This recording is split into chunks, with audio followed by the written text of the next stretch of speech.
Well, loot isn't gonna go find itself. Better get to it.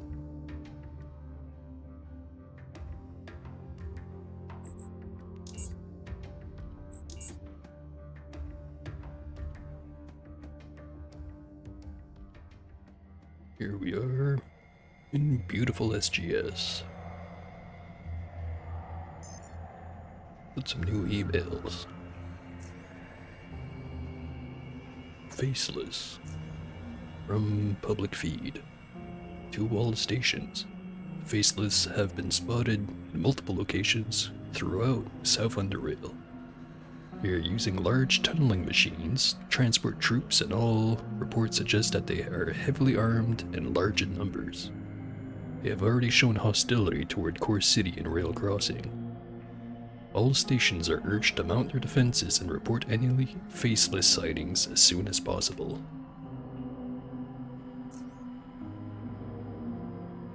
Message 2, semi-urgent, from Harold. Greetings.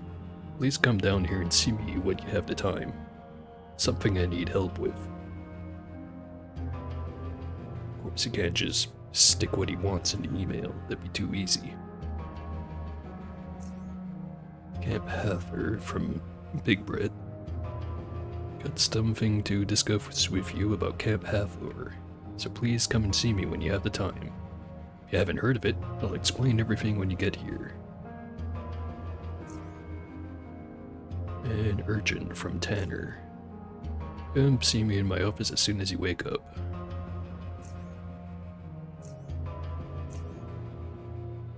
Bunch of people I have to go see, and also look out for any faceless people.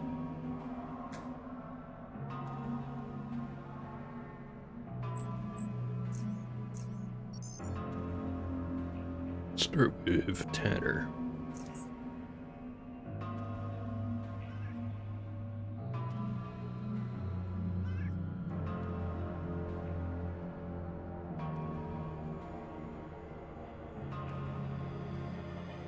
Whiskey and Tanner seem to be in the middle of a conversation. So I'm heading there right now to see just what the hell is going on, and considering the severity of the situation, do not expect my return anytime soon. He nods in agreement to what Gorski said before turning to you. We'll need your assistance with this as well. Some sort of an attack has been carried out against Core City up north a few hours ago.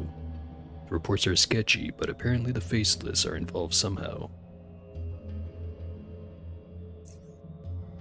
The contact tells me that the Faceless used their tunneling machines to circumvent the city's outermost defenses and deployed their forces just outside the city, cutting off the tunnel to the north. They haven't attempted to invade the city itself though. Not yet anyway. It's clear why they attacked in this particular spot. If any help was to arrive from the Protectorate up north, it would have to pass through the North Tunnel. Since the tunnel is now controlled by the Faceless, it would be the easiest thing in the world for them to simply collapse it, delaying the Protectorate deployment indefinitely. They obviously wouldn't need that tunnel themselves. They make their own. All this is very strange. Faceless don't usually attack unless provoked. We know that they don't like the Protectorate much and are known to skirmish with them on occasion. But as far as I can remember, they've never waged war on any independent station. That's not all, I'm afraid. In addition to the reports from Core City, we're also receiving a distress signal from Rail Crossing. They're having trouble of their own. Don't have any details regarding this, but apparently Faceless are involved there as well. And who are these Faceless exactly? Thing is, no one really knows. They live somewhere, or maybe everywhere, in the tunnels far below, lower than most humans could endure living. They wear masks, never showing their faces, hence the name. Many stories about them and their origins circulate the Underrail, but it's impossible to tell which ones are true. Ask around if you're curious.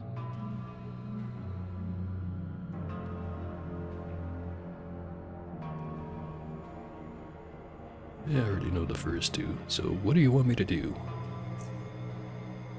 Want you to find out what's going on in Rail Crossing. Assist them if you can, and report back to me. Avoid engaging the faceless if possible. Don't want to draw any unwanted attention. Can find out what is causing them to attack these places. That would be helpful. I'm heading out to Core City myself to check out the situation there. Should meet me there as soon as possible. Look for me in the Hardcore City bar. Vera has a job for you as well. Be sure to speak with her before you set out. Alright, I'm off. Good luck. You're gonna need it.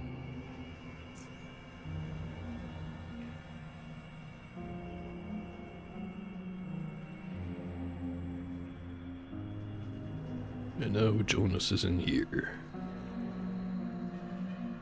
Take a seat, youngster. Have yourself a drink. Don't need to be rushing about all the time.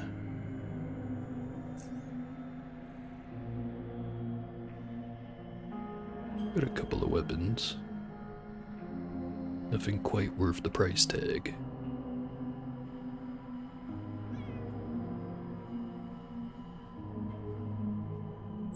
Doing fine on lockpicks.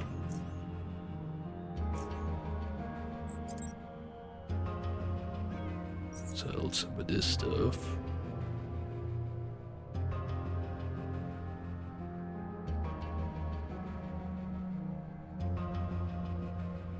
Keep the rest of it.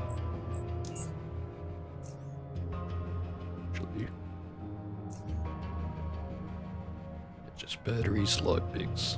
Not selling any of those.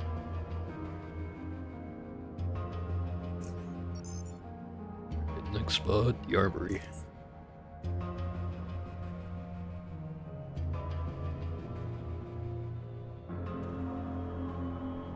So, Core City. He shakes his head a few times.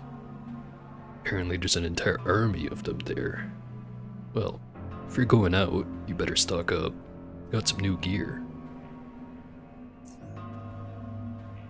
And a whole lot more frag grenades all of a sudden.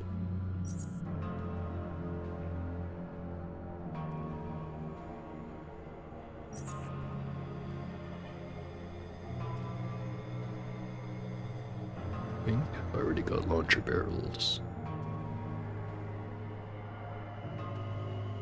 I would have left them in the dumpster over in Junkyard. Need to go back there.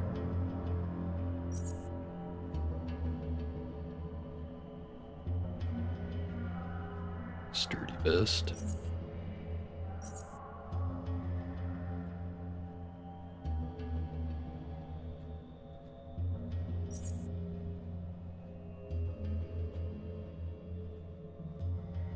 Purchase one of these. Only need one right now.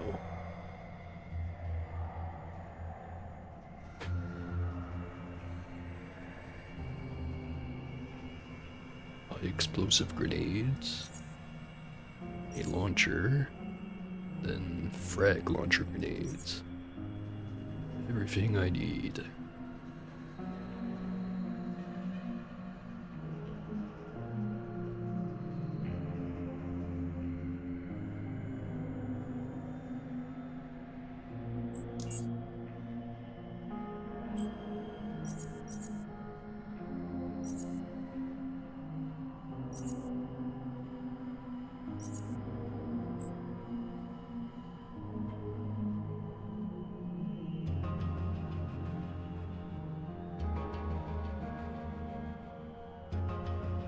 Just skip out on the barrel for now.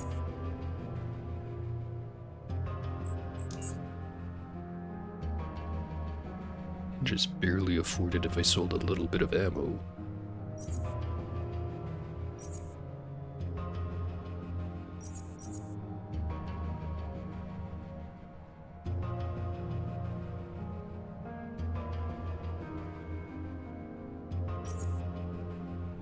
I'm gonna need to make my own grenades.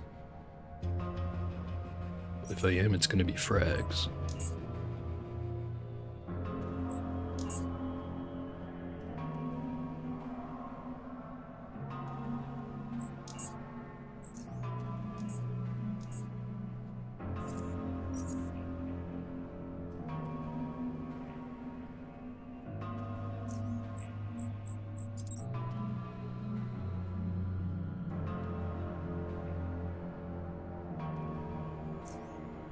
Current chemistry skill is 70. Need to get to 112 if I want the tier 5 grenades. Since that's not going to be in a while, might as well make as many tier 4s as I can. Got 13.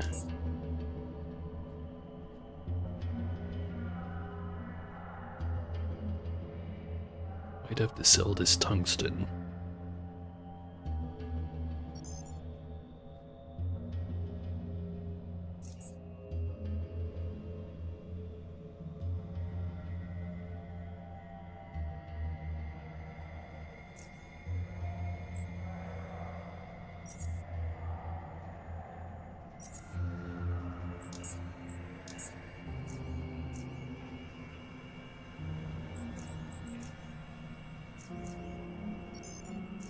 Engineering next. Oh, Harold wants something. If I remember right, it's the quest to go get the batteries. Or the blueprint to fix up the batteries.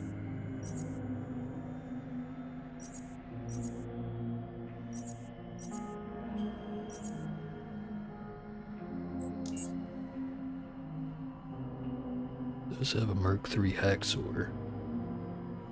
It's pretty cheap.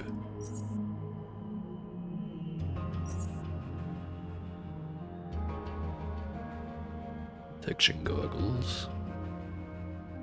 It'd be a terrible idea to get one, but they're not as high quality as they could be.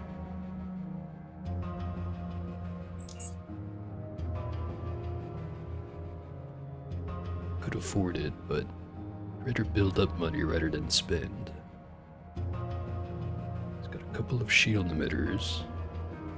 Expensive.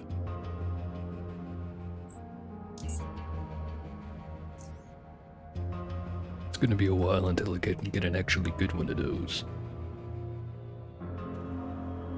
Ah, Paul, glad you're here. Something I need to discuss with you. Got a moment? Of course, Harold. What's this all about? Wanted to talk to you about something that is luckily not as urgent at this moment, but important nonetheless. See, after the earthquake, we experienced a major power outage. Whole station went black. Usually when things like that happen, our backup generators switch on to provide power until we get our main power back. Alright, keep talking. Will do. Thing is, there is a delay before the backup generators kick in. It's usually just several seconds, but that means we have an interruption in power, and for many reasons, that's unacceptable. Just imagine you're in the medbay being operated on and suddenly there's no power anymore. That's just one example. Won't go into mentioning all the systems in SGS that require constant power supply.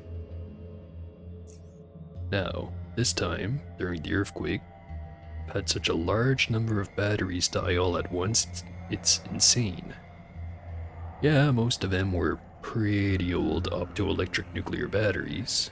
Don't mistake them for common nickel-palladium fusion batteries, though. These are very rare. Interesting, but what do you need me for? Currently, we have a few optoelectric batteries to spare, but if they keep dying, we're gonna be in big trouble. So I want you to go to an old battery recycling plant not too far away from here. It's to the east, past the Crossroad Caves. It's been out of commission for years, but maybe you can find something there that we can use. Spare optoelectric cells, related equipment or blueprints. If you find any of that, make sure you bring it to me. There's no other place we know of that might have anything similar. Yeah, I can go do that. Excellent.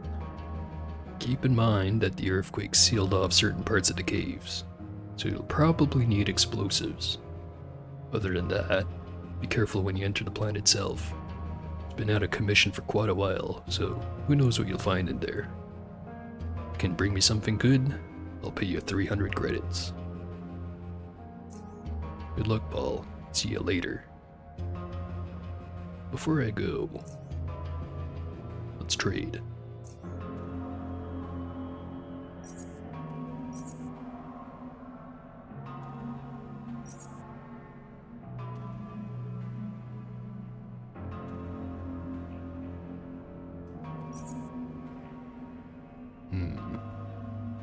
want even more Molotovs?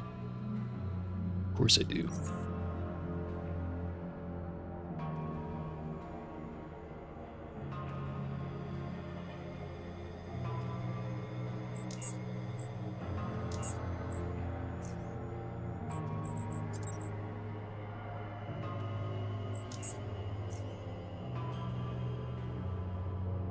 Now have 28 Molotovs.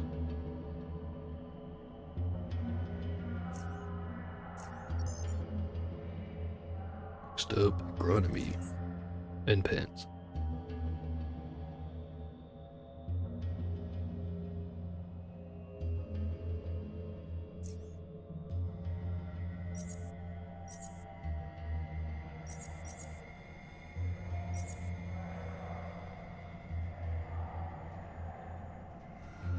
Doesn't have any magnesium this time around.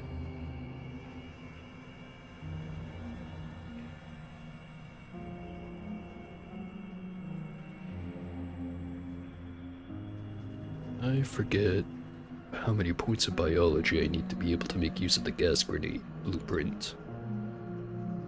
I think cryo grenades I can make no problem. It's the toxic gas grenades that I think you need a little bit of biology in order to make.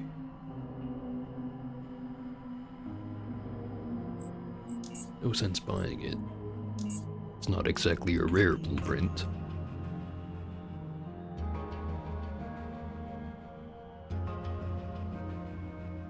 Hey, Paul.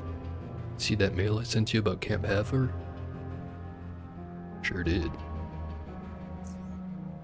Good. Some people around here never check their damn mail. Irresponsible, if you ask me. Now, you've heard of Camp Hafer, right? Sure have. Good. So you must know that they supply us with a good chunk of the meat we consume here. I don't know what you're talking about. That Camp Hafer? Know nothing about that, please. Alright.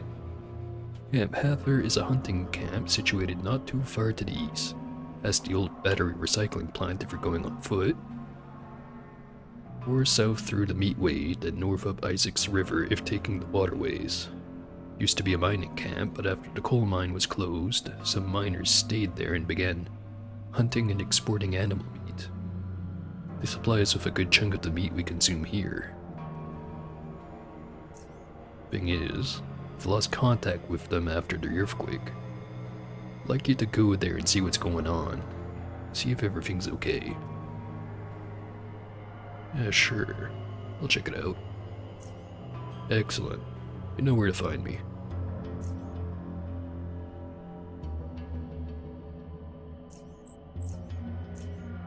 Might as well go get those two things done.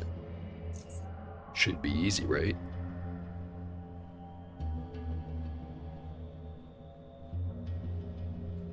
You be careful out there. No one's safe from now because of the faceless. Open a gate, please.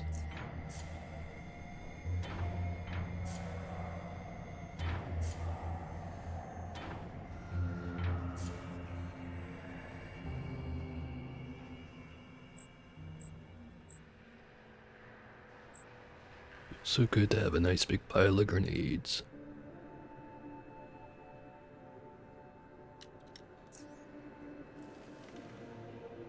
Set that up right there.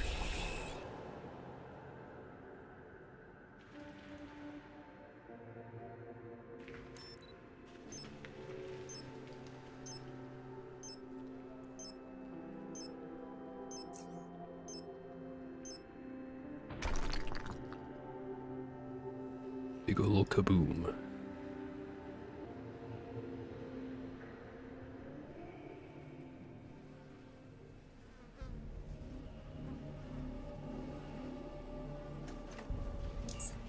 Blowing up turrets and stuff. Locked doors, 65. Good thing I've got 70.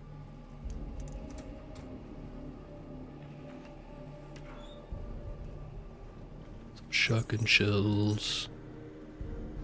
Better Jaguar to sell. A gas mask. Always wanted one of those.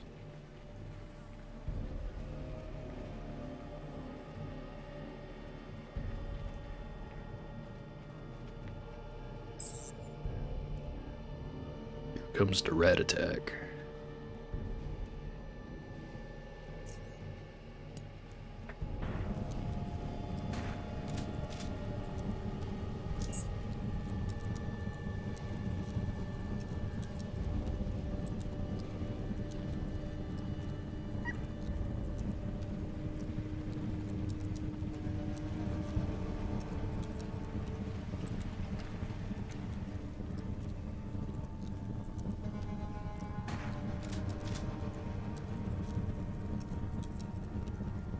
It's dead.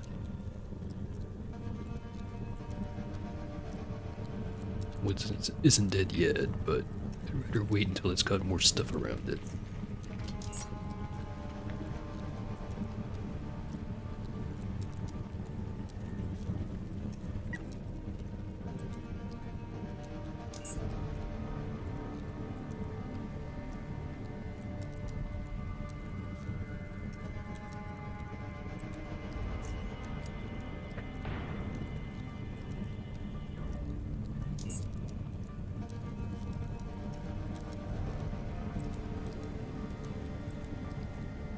Brave this one.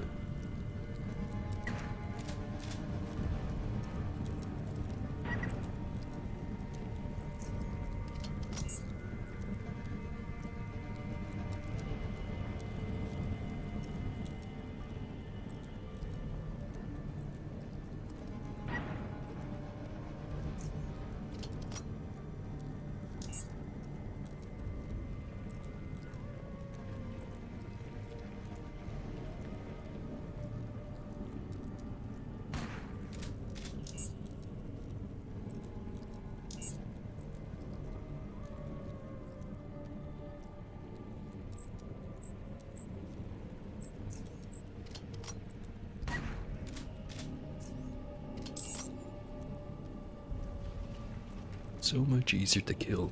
Oh.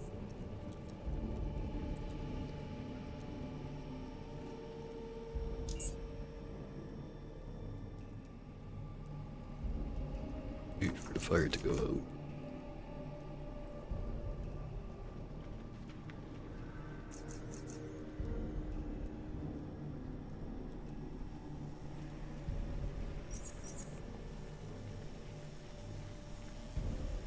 Some electrical buzzing near this doorway.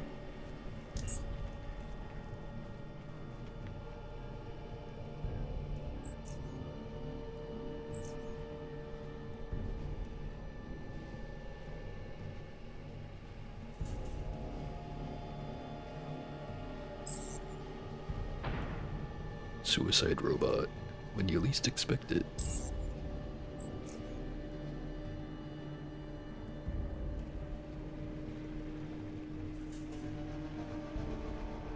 Another one out there. Should be able to face tank it. Face tank it I did.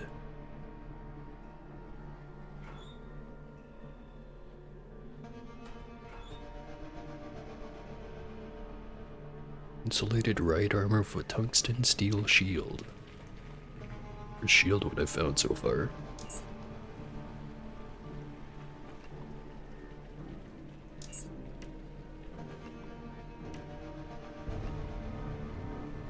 Utility bot remote control. Can be used to control a utility bot at the recycling plant near SGS. You can use it to move the utility bot, or use it to order the utility bot to operate a mechanism. Door's locked. There's the bot. A surveillance monitor that shows us where it is.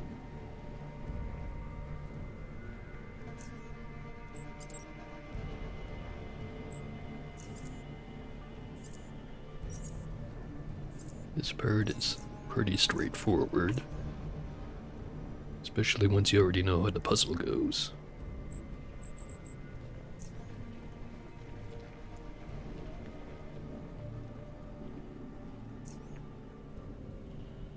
If I remember right, the first one to hit is this one over here.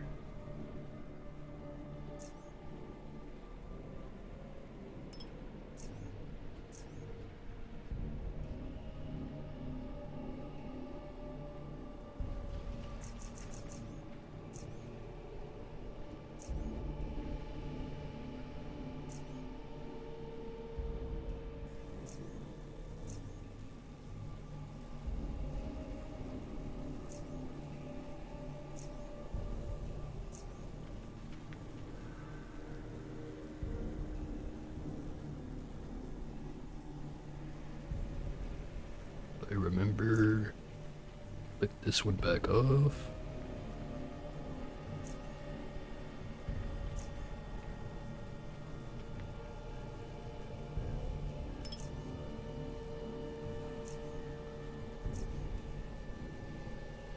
Need to get to that one.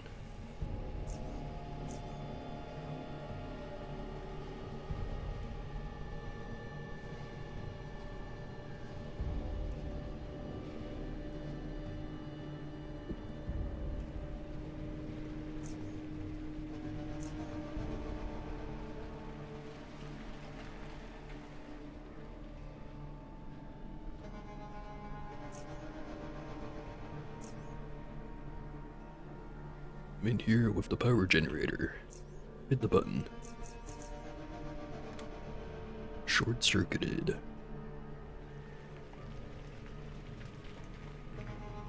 Oh, served us well. Utility bot. Services are no longer needed.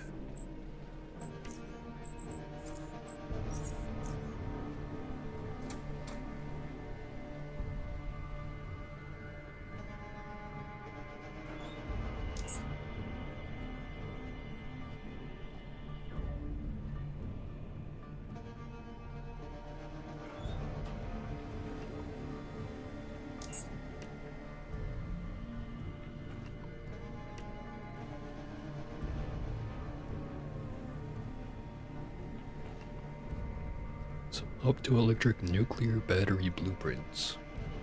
This blueprint contains information on how to revive dead optoelectric nuclear batteries. Better hold on to it. Could prove useful.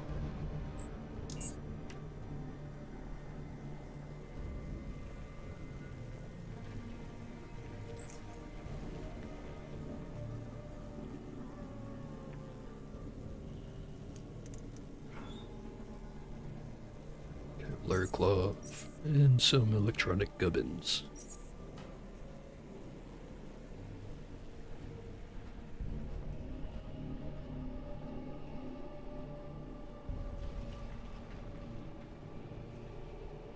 Done here, pretty much.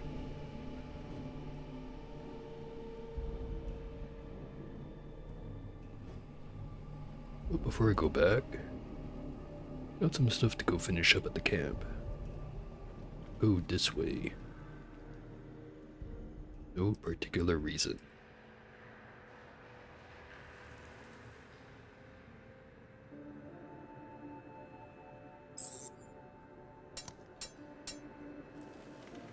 Got lucky.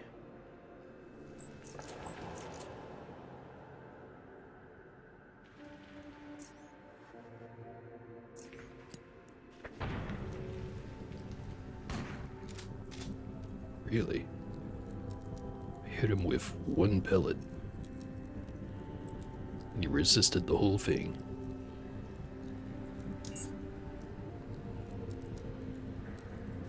A grenade. Oh, that did fuck all. Yet another grenade.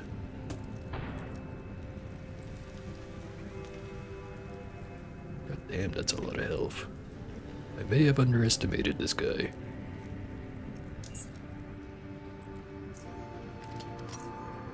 Doesn't stop him from running away in terror.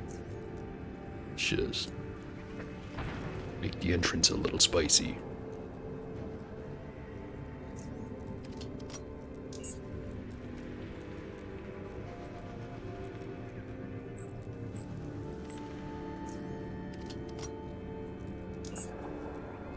Here he is again.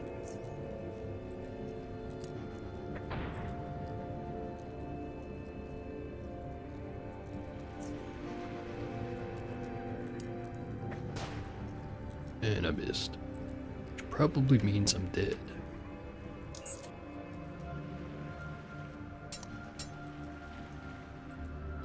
Oh, not dead, but might as well be.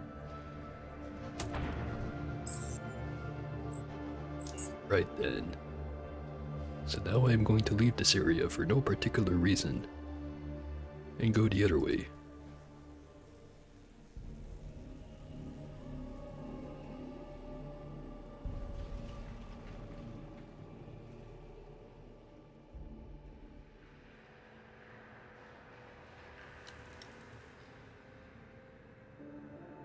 Dude named Bill, farming mushrooms it looks like.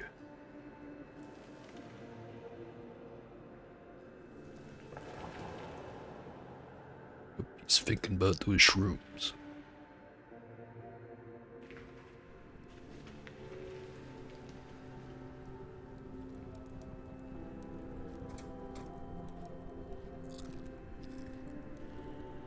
Some stuff I could try to grab, but I'm not particularly sneaky, so I won't.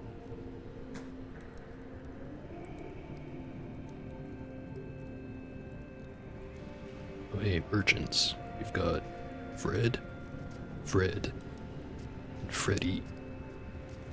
Let's talk to Fred. Man before you wears a simple shirt on his body and a simple smile on his face.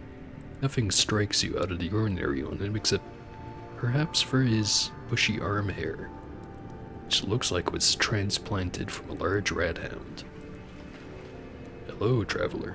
Welcome to Camp Halfwar. My name is Fred, and I've got medical supplies for sale. Something you need? Always something I need. But maybe not right now. Let's talk to Fred, but with 2 Ds. The man before you seems to be busy working on a piece of cave hopper hide. Just about finishing removing the final pieces of flesh from the skin.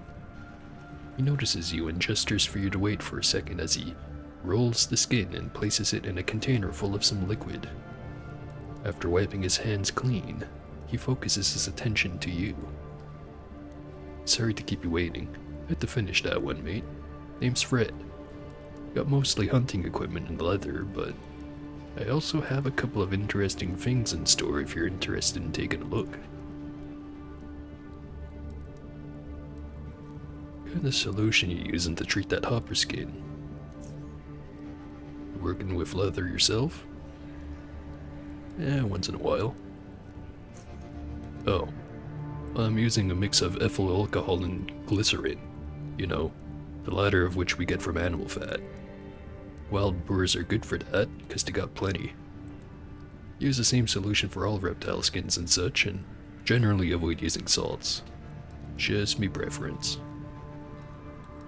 Avoid it altogether or just for reptile skin? Just for reptile. It's just better for the skin. For others, cure them the traditional way, you know. Good to know. Had some other questions. Go ahead, mate. Show me the goods. Doesn't want to buy anything. Well, not anything that I have anyway.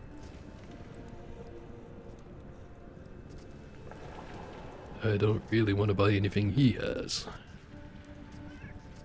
Oh well. Last one. Freddy. See a skinny man. I'm Freddy. I sell food. Show me the food. Does have a whole pile of Pentapus barbecue. Best food because it directly increases carry capacity. I'm gonna immediately buy 4 of those. Maybe I'm not gonna buy 4 of those. Maybe I won't buy any. So much for trading. Dude's working on stuff. Old train schedule. The battery.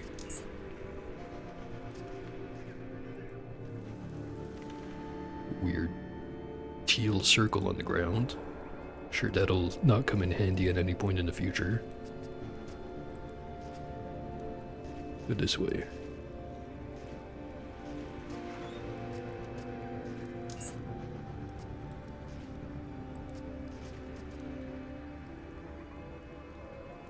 A gust of wind sails into the bay with the sole intention of disturbing the romantic scene. It ferociously tousles the woman's hair, but its chill cannot pierce into her bones, for she had already found warmth in her man's arms. What it can do, however, is disgorge the foul stench from the nearby toilet's execrable pit and drag it right under the couple's nose, liquefying their faces and instantly separating them through the power of what is essentially tremendous environmental flatulence. They are forced to step aside from this path of olfactory devastation as the odious wind sets sail again, its mission accomplished. After taking a breath of fresh air, the woman addresses the man. Can't you stay just a little longer? I'm sorry, darling, but I gotta go. When I return, I'm taking you with me, away from all this. You know how I feel about this place, and the sole reason I come back here is because of you, Saren. I gotta do this. Need to prepare everything for us to settle down in the north. He wipes the tears off her face. Don't cry. She pushes him away. Not crying because you're leaving. I'm crying because that damn reek burned my eyes. What kind of emotional pansy do you take me for, huh? She smiles and wipes her tears off with her hand. What about the tunnelers? How are you gonna get past them bloody freaks? I know a way. Didn't marry no incompetent Quaker. She shrugs her shoulders and he laughs. Oh, really? Look, I gotta go. You take care of yourself for me, okay? Oh, cut the crap and give me that sloppy kiss already. Beck and Saren kiss each other one more time, after which Beck whispers something into her ear and walks away, leaving Camp Hafer. She stands there and watches him, and in that moment notices you. As soon as your stares meet, you turn towards the river, pretending to enjoy the gloomy view.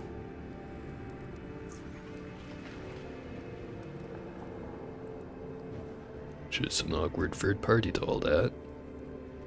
There she goes. This must be where that smell was coming from. Right next to the fishing rods. Ah, damn it. I should have robbed your place while you were busy. Oh well.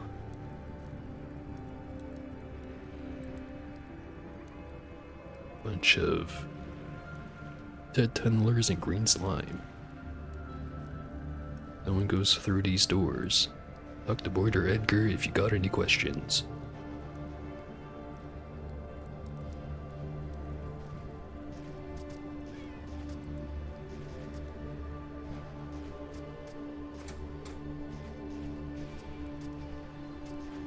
Quite busy, so please, if you need something, talk to Edgar. Thank you. How polite. Man sitting behind his desk nods at your approach. It seems that you interrupted him while he was cleaning his pistol. So he assembles it with a few swift motions and puts it in his desk before focusing on you. He stands up and crosses his arms, making himself appear bigger, although even without the pose, his wide shoulders alone already convey an identical message. A glance later, he speaks to you. Greetings, traveler. Edgar Garnham's the name, and I'm the leader of Camp Hathor. We're in a bit of an emergency, so state your business quickly. Big Brett from SGS told me to come here and see what's happening with you guys. He said they've lost contact with the camp after the earthquake. Good old Brett. This earthquake caused nothing more than a bit of panic and a problem or two, one of which is our communication equipment. Get that fixed in no time. Now, we've got a bug-related emergency which ain't gonna be so easy to handle. Bug-related emergency, you say? Ain't sure if you've noticed a pile of dead bugs at the north gate, but I've had those things coming out from the mine and converging on our camp. It started right after the earthquake, so I presume some wall there must have collapsed and made an opening for them to come through. You guys seem pretty well armed, why can't you deal with a few of them? A few? When those things emerged for the first time, there were so many of them we had trouble even counting them all. All we could do was stand behind the gate and gun them bugs down as they approached. Later we sent some men to scout out the mine, but none returned. I reckon the bugs still greatly outnumber us. For the time being, I'm not risking any more men. We'll defend, and later, when their numbers diminish, we'll see what we can do.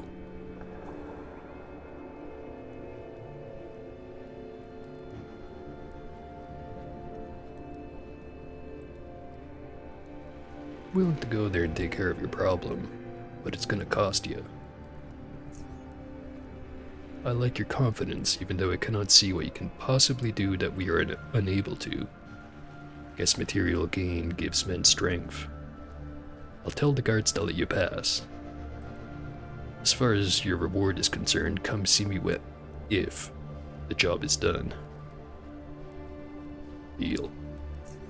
Good luck.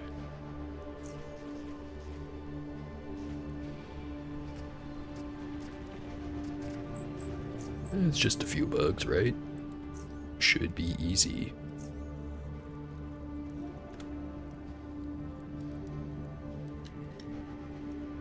Just, heal up first.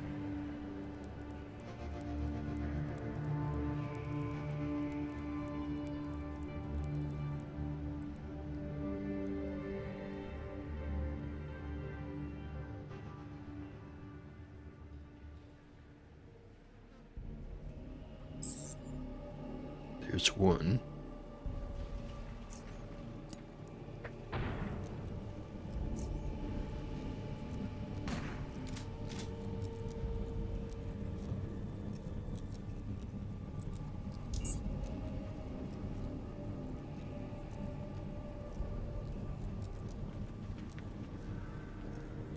Comes two more.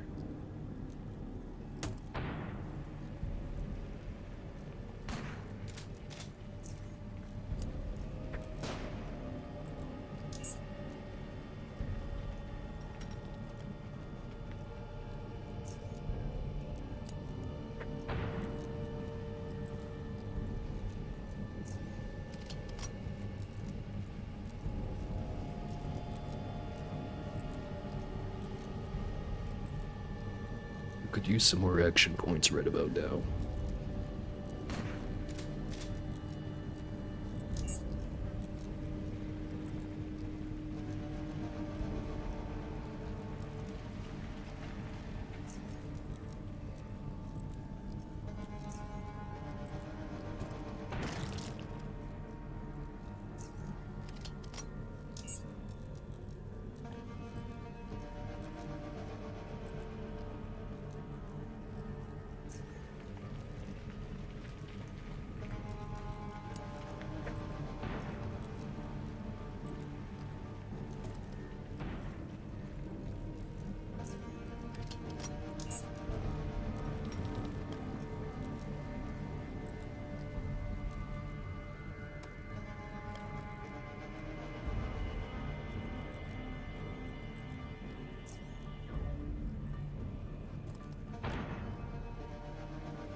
Comes to spawns.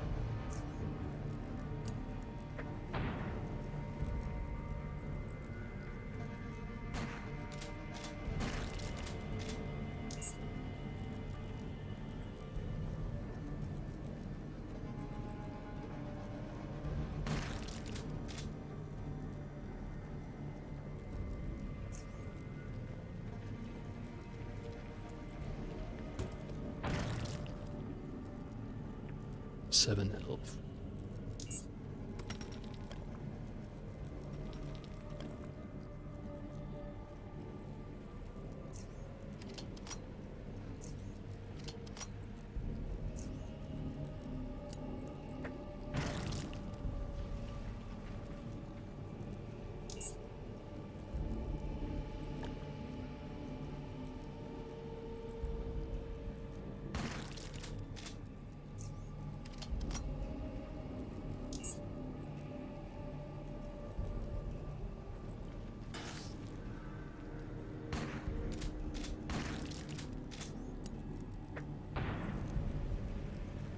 That one's down.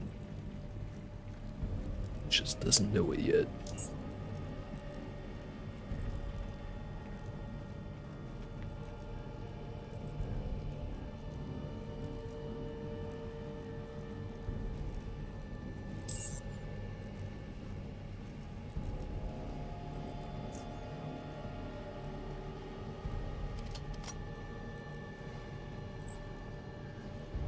Still got plenty of grenade launcher ammo. Might run out of shotgun ammo at this rate.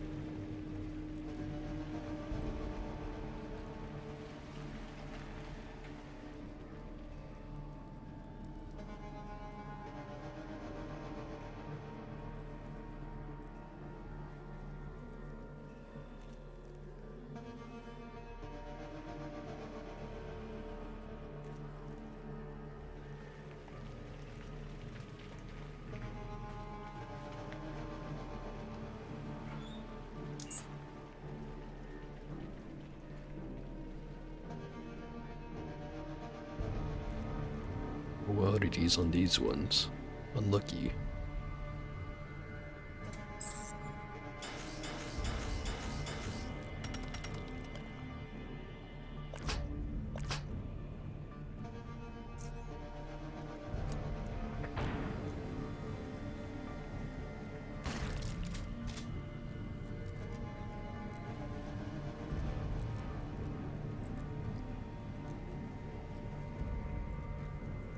I have 8 antidotes. Not gonna use them yet. Maybe now I use one.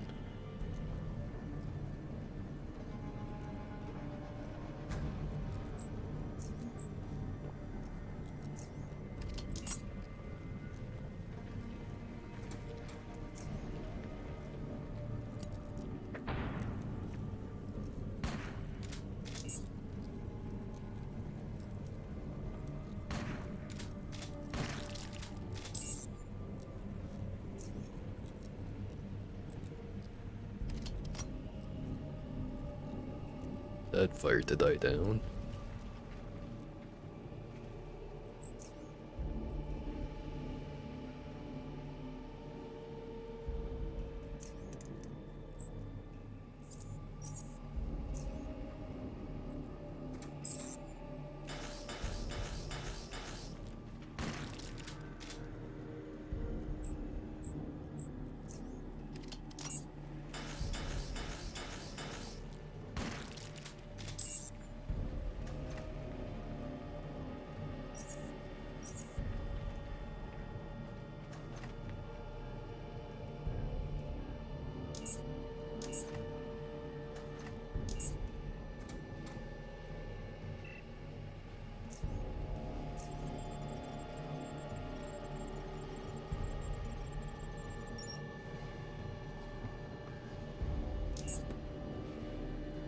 Fire should have died down by now.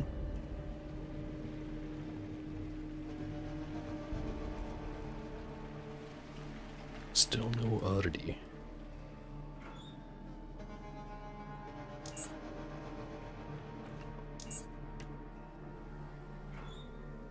Sure, I'll get plenty of opportunities to get it, but I'm impatient, you know.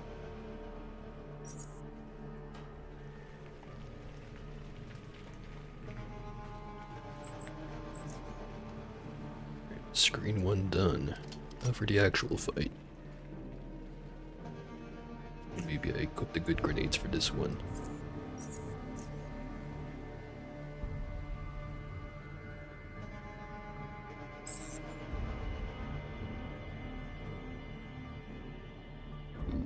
Got the big boys here.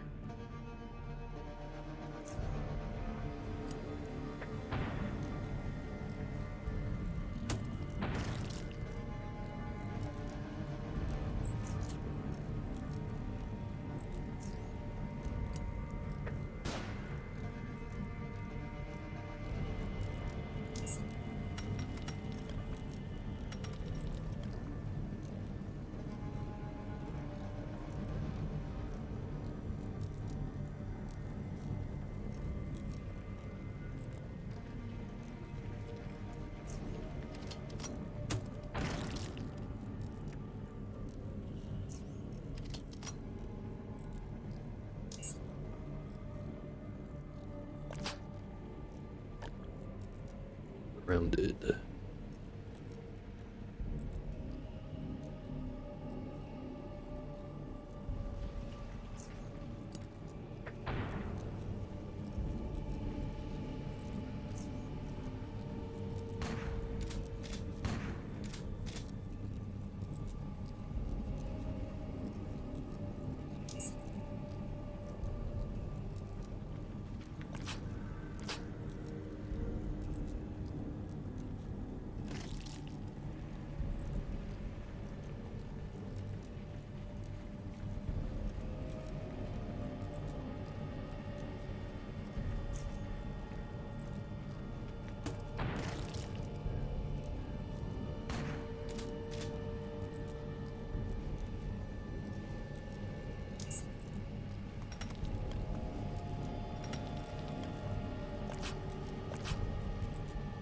Auto poison. But I'll be fine.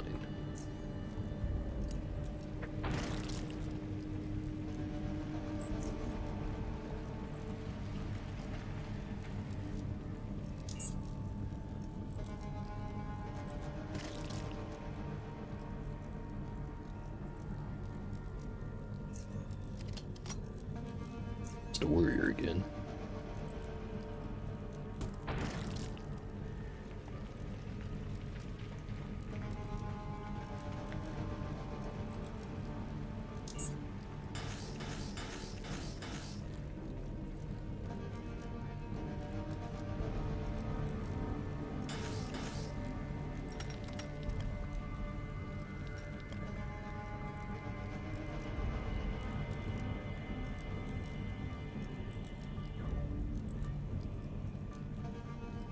It's got a lot of health left.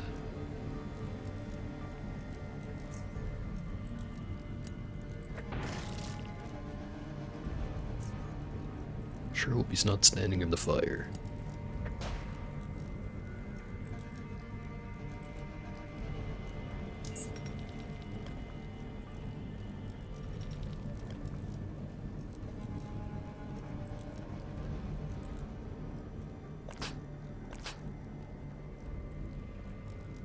Now, I'm no expert, but I think this might be a bad situation. So I am going to opt to run away into the fire.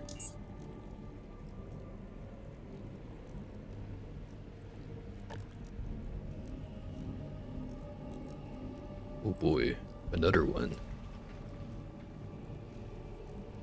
Hope this changes some things.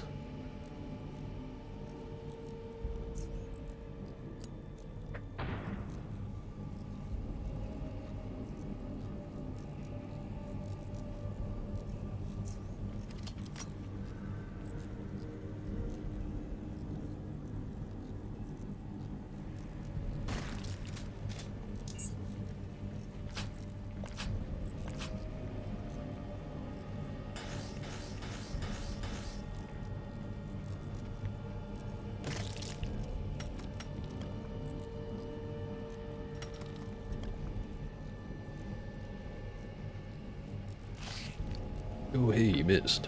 Okay, maybe everything is fine.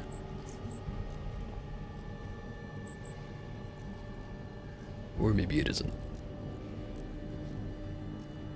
523 health. Tempted to just run into the fire again. I'll try this. Not nearly enough. Run into the fire.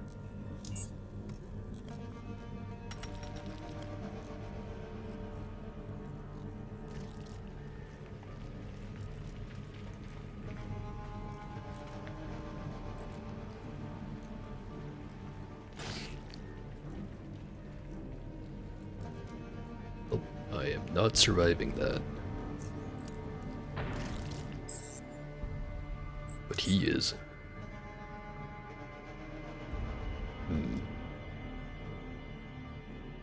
Not sure what the best strategy for this would be. Probably kiting the ever-loving shit out of him.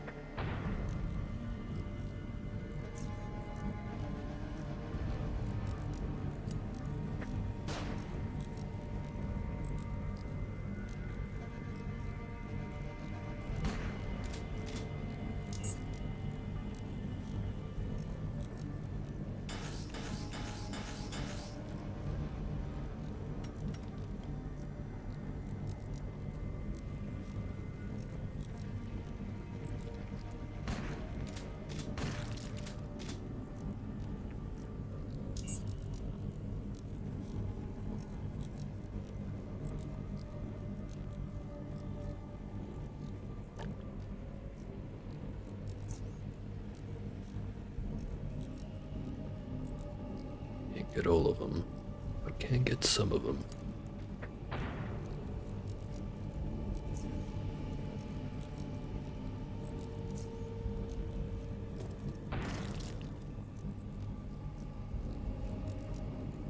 Watching a bunch of zeros roll by on that makes me very sad.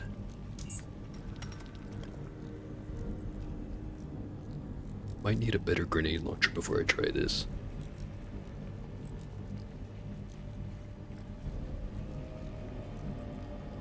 We're going down there.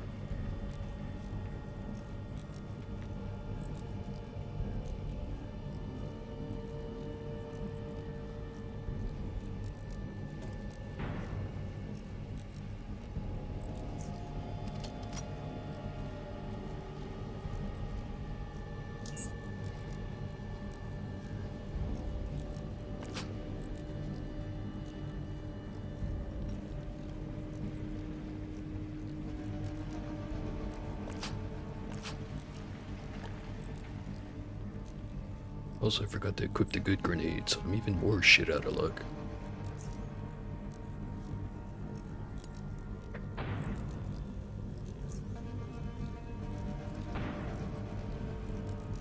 $38 damage.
Pretty much my only hope is to just keep setting him on fire. Completely missed.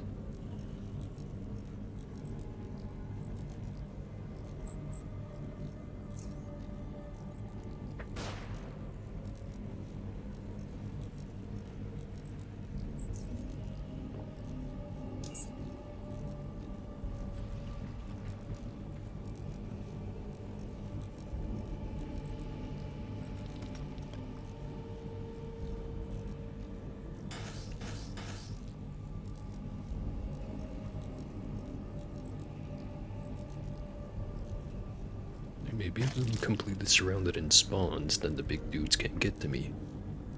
then I just get pelted down by all the poison throwers.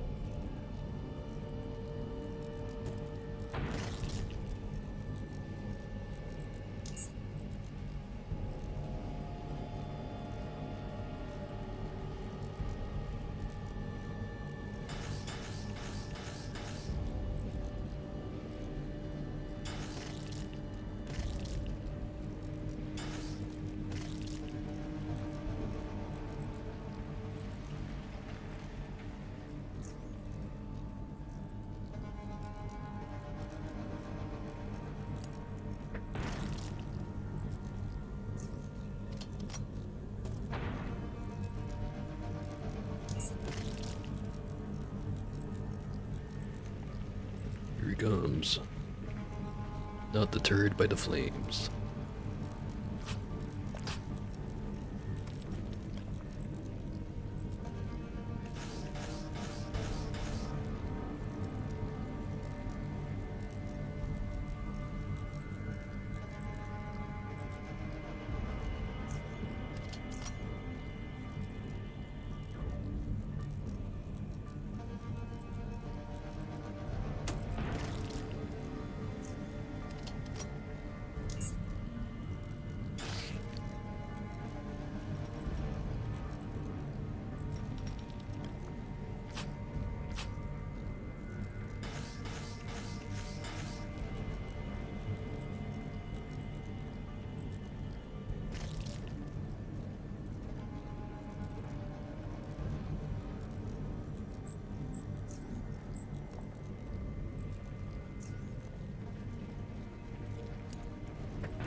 Right.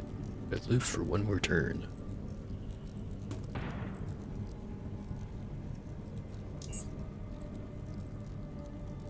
Probably not terribly much longer, though.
Not enough action points.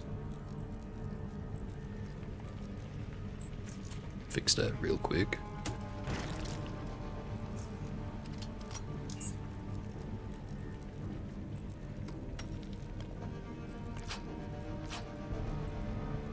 And that one just killed me.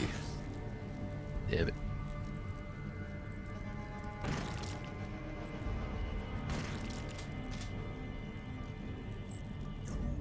Or maybe he didn't. Probably dead either way, but let me try this. Yep, dead. Bug. So I know that technically, like, I don't have the character for it, but you can just sneak past those guys, go up to the upper level, and seal the breach. Don't have to fight them. But I don't think that's an option for this character, so I'm just gonna have to come back later. It's been a little bit stronger.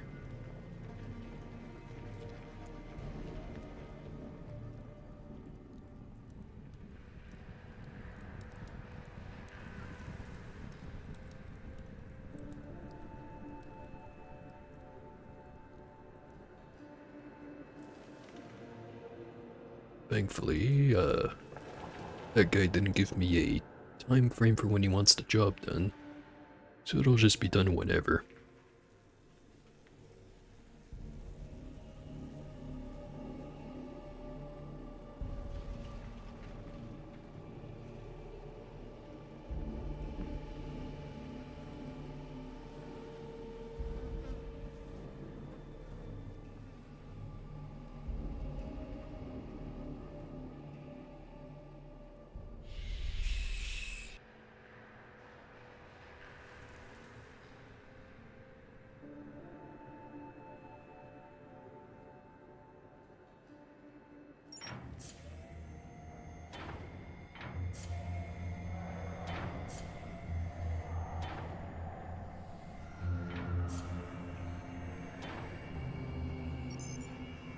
See if the merchant's restocked. Should always use more grenades. No restock.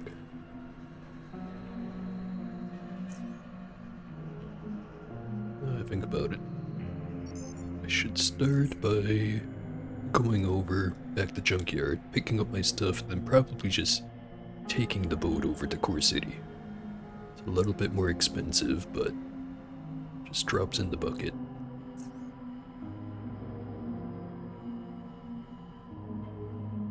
You can ferry the Core City if you'd like. If you happen to see any faceless at the docks, well, turn around. But from what I've heard so far, they haven't managed to get into the city yet.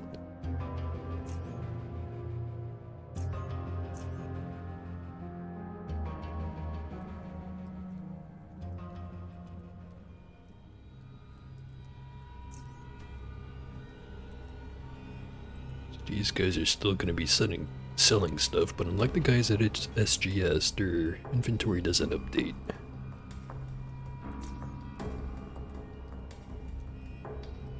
Still good for raw components, but as far as quality parts are concerned, not going to find them here.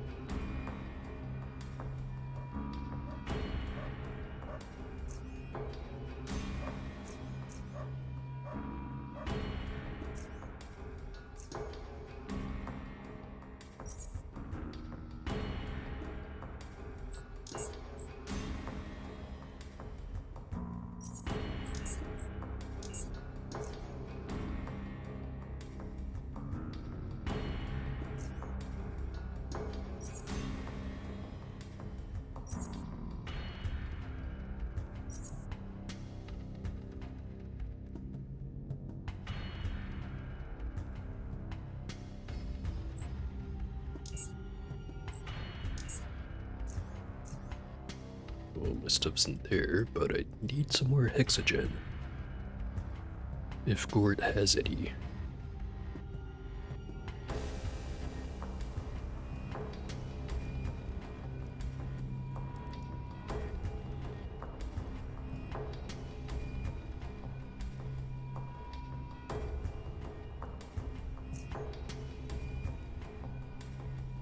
He does not.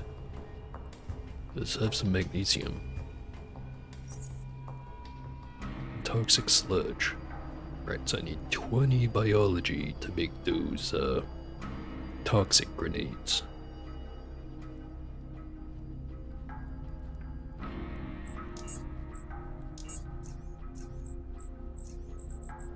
Right, and then biology skill gets 15% of the points in chemistry. I'm not sure if it's effective skill or just base skill. Either way, that gives us 9. If I wanted to get all the way up to 20, I need like a little bit more than twice as many points.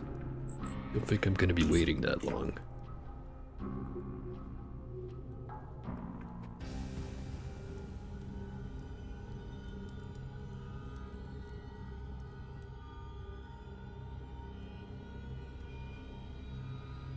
Hey, there's Chester. Thought I had his ring right over here. Gold ring. It's the initials JR engraved on the inside.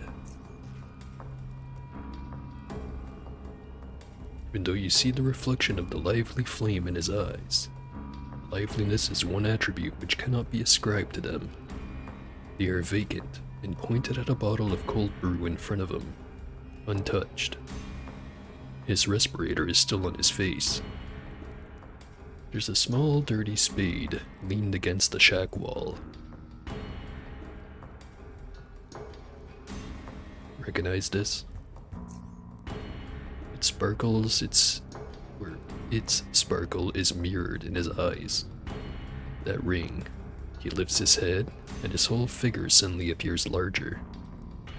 Where did you find this?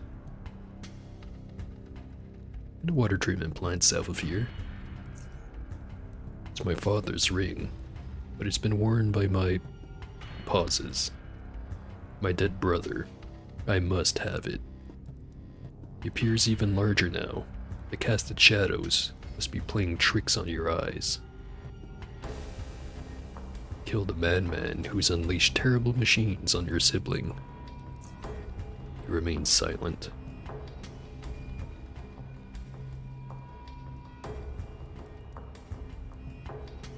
I ask for nothing. Here's the ring. The ring rests on his palm, and he stares at it with teary eyes. Thank you for this. I'll be leaving now. Take care. He nods and takes a sip of his brew, then stares at the gold ring, in whose reflection you see a dancing flame, and many prying eyes around, of which he is as oblivious. Then he finishes the brew, grabs his spade, and walks away.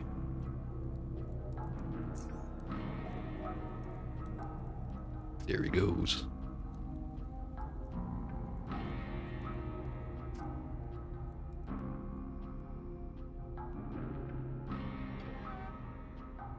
Grab this stuff and waddle away.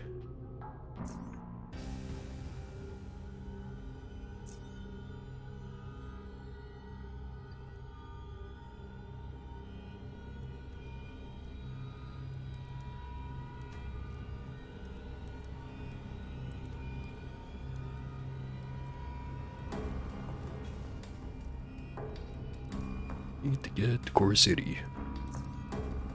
25 Charons.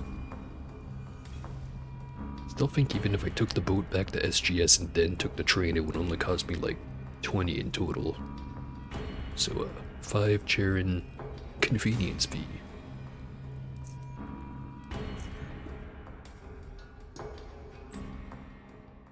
Here we are. Core City. Nice healthy green waters.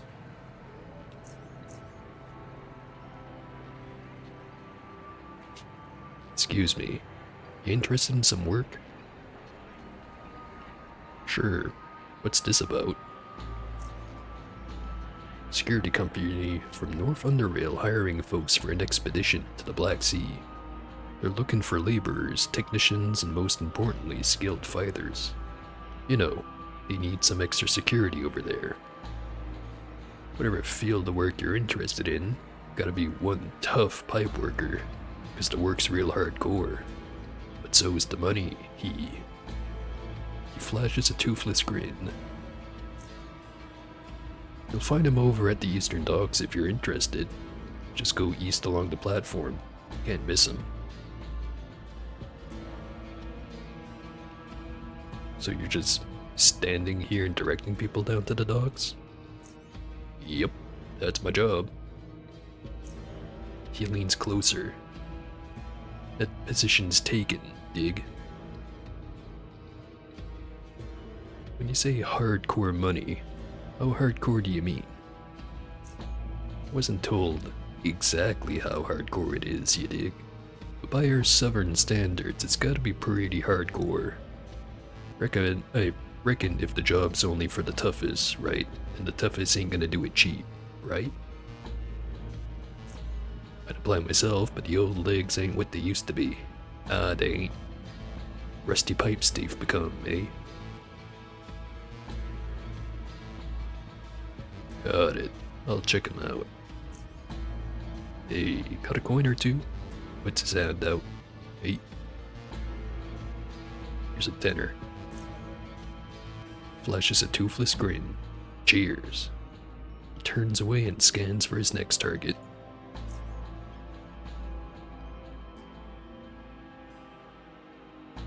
Now we have a second interruption. John the Beautiful. Man spots you from far away, lifts his index finger and points it right at you.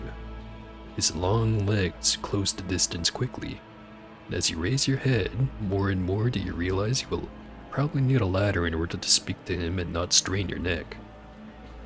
While his coat seems to be in decent condition, excluding a few bullet-sized holes and off-colored patches, his boots, on the other hand, won't last him much longer, and his waist belt fits him as tightly as a hula hoop. He stops in front of you, fingers still aimed at your nose, and speaks. You. It's you. You look like someone who's got food. No, don't deny it. I knew it from the moment I saw you.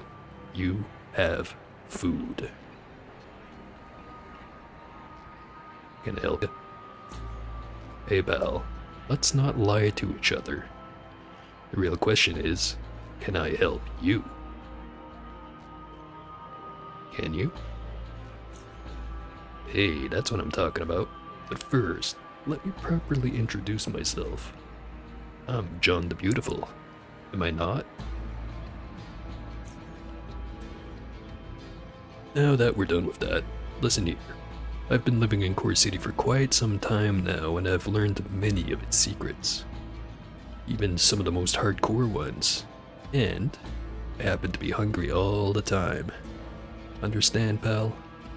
I can tell you interesting and 100% useful things in exchange for what? Food. You get it. That's what I'm talking about, pal. You're not as dumb as you... Okay, so here's the deal. You can find me near the back entrance to the Hardcore City Bar. That's where I usually hang out. If you don't know where that is, find me first, and then I'll explain it. So, bring that delicious food of yours, and then we'll discuss things further, pal. Alright, I'll find you if I need anything. Hey, pal, that's what I'm talking about. See you later. And there goes the strange man.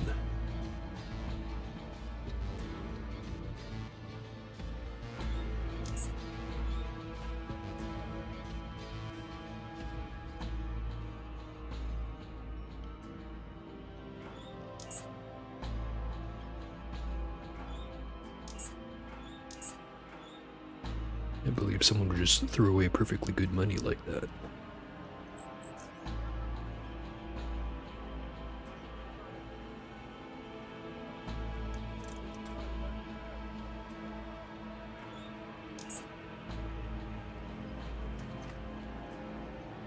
Fancy lighter.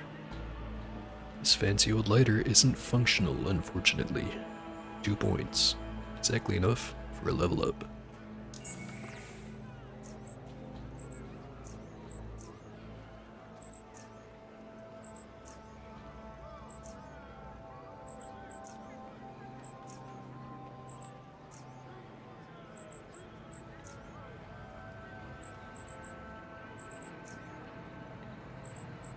And better and better.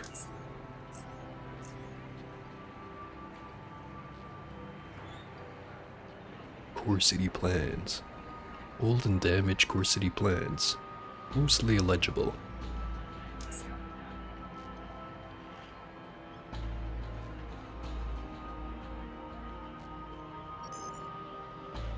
I'll do this part first. Sewer's over there, but not going there yet. Some stuff to sell first.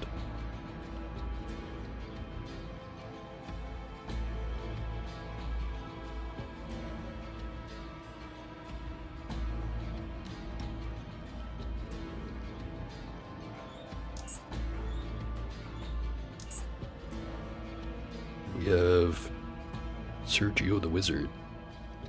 Surrounded by bodyguards, motioners, and a weird dog.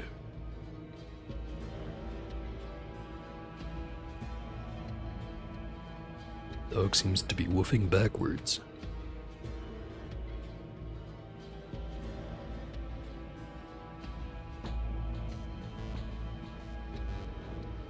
Sure, these guys are up to perfectly legal stuff. Which is exactly why I'm gonna break in.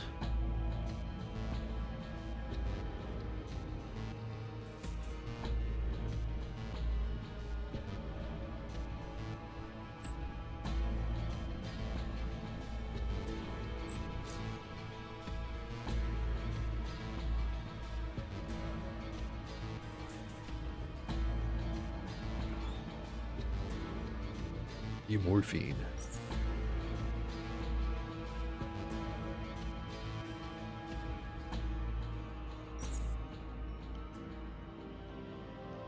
Grab the expensive chemicals and leave the rest. Bag of slow-release organic mushroom compost. According to the label, it contains root dust, hulls, hopper manure, and gypsum, among other things. A blueprint to make some motion. Sell that one.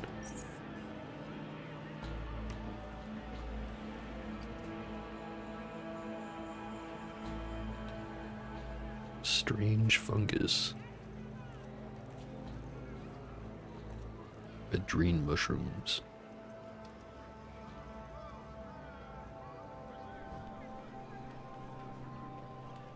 That's what you get for not having suicide bots in your ventilation system.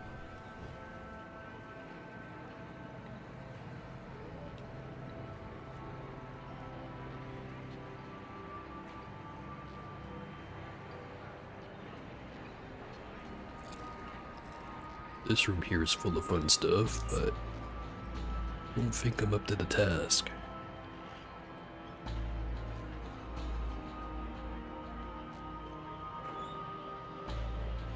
Biocorp Technology Catalog Fragment. A couple of torn pages and illustrations from the technology catalog of the old Biocorp. This was obviously not meant to be a blueprint of their technology, but rather a commercial showcase. Now it's XP.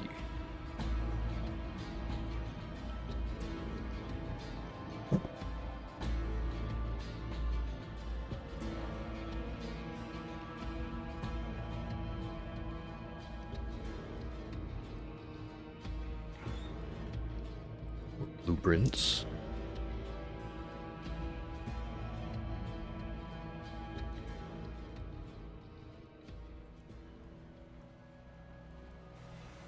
This is the entrance that the train shows up at.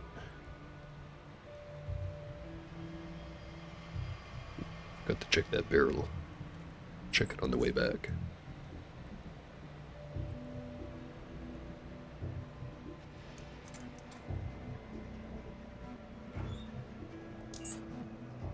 Core City plans. So I lied, I'm gonna check it now.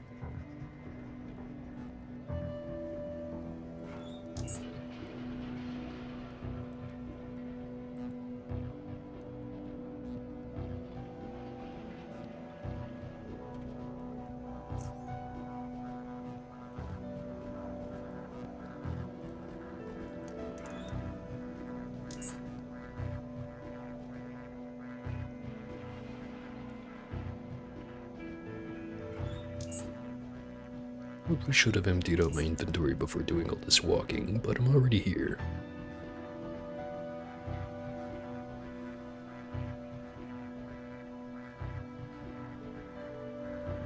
Hold it. This is a combat zone. The faceless blockade is right up ahead. You were advised to retreat back into the city. And I simply leave. Another piece of catalog.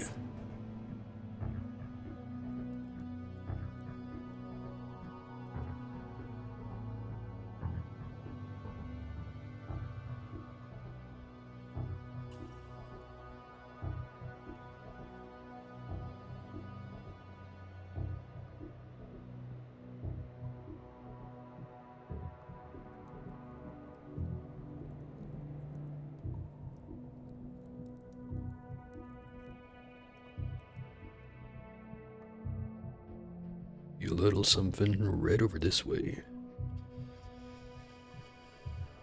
Here it is. 1 Hellfire bow and 4 bullets. Totally worth walking all the way over here for.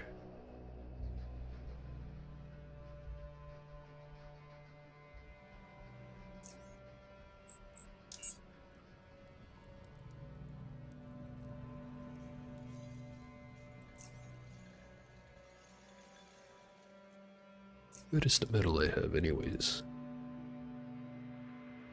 75, 60.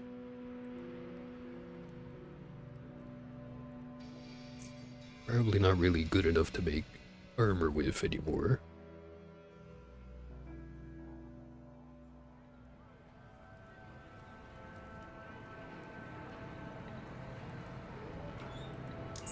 A piece of catalog.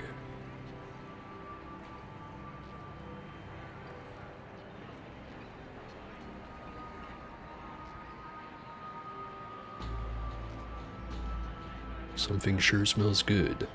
Well, look at that. It's Moe's food. Want some? Yeah, I do.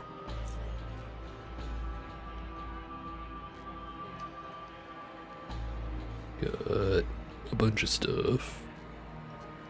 Nothing I really want right now. Middle level.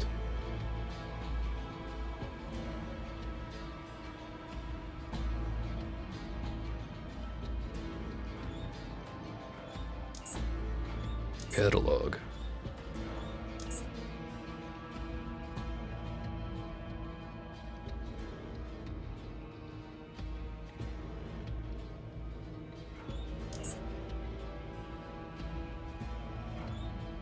Free grenade.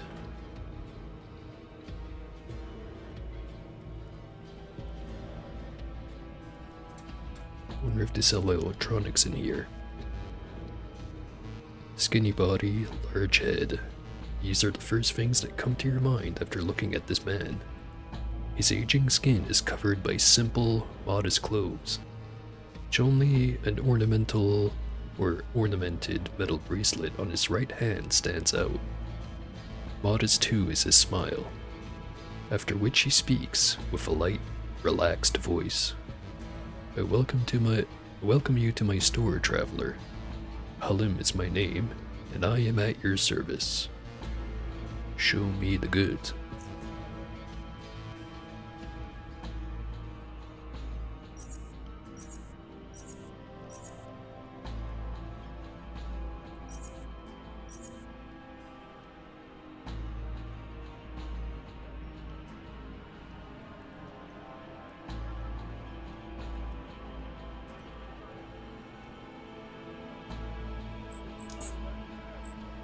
Sell that stuff, don't need to buy nothing.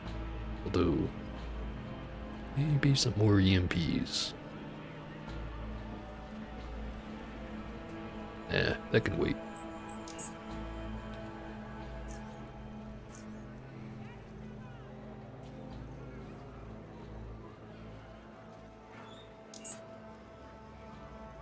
Main trading area. Spend a lot of time here.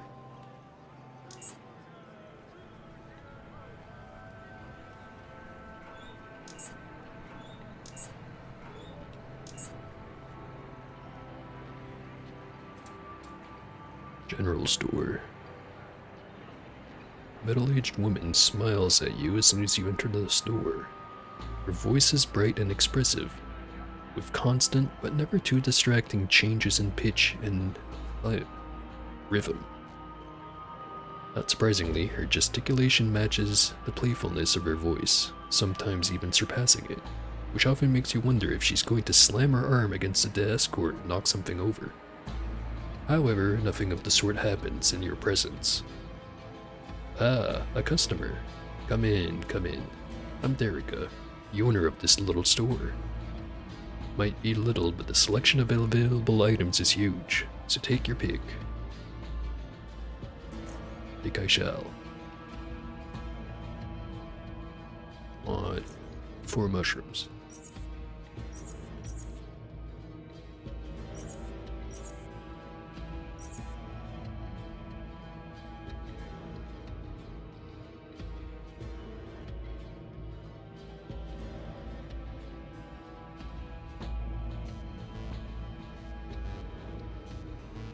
better pair of goggles, but man is it expensive.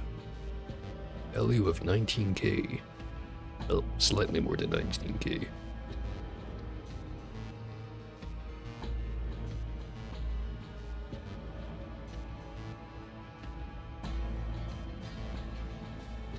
Don't need to buy nothing.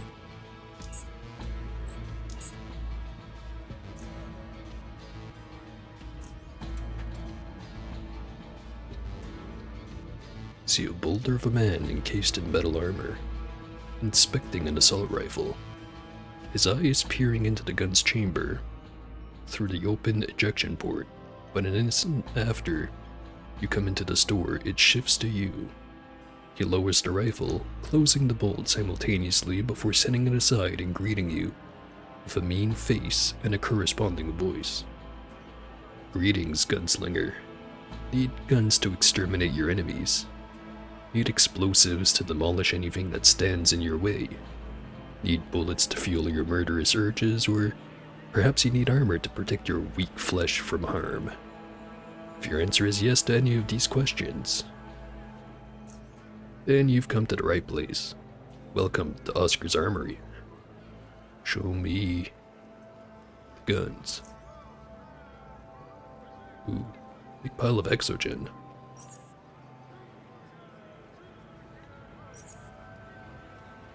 Now this guy does have a good selection of guns, but pre-made firearms are so expensive. I want to make my own.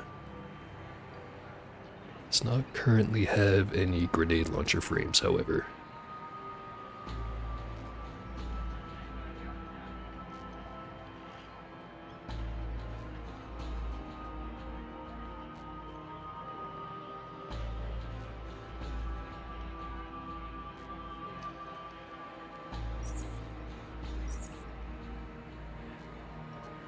He is buying quite a bit of things, but don't have anything to sell at the moment, other than this right armor.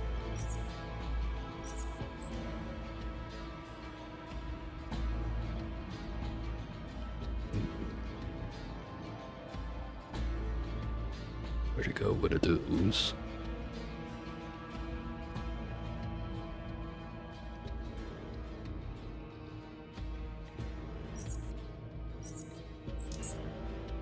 All of that.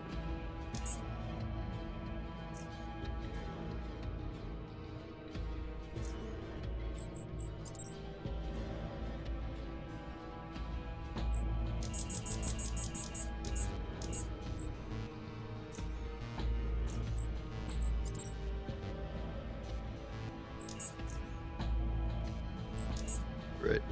Got 23 Mark IV grenades. Still not enough.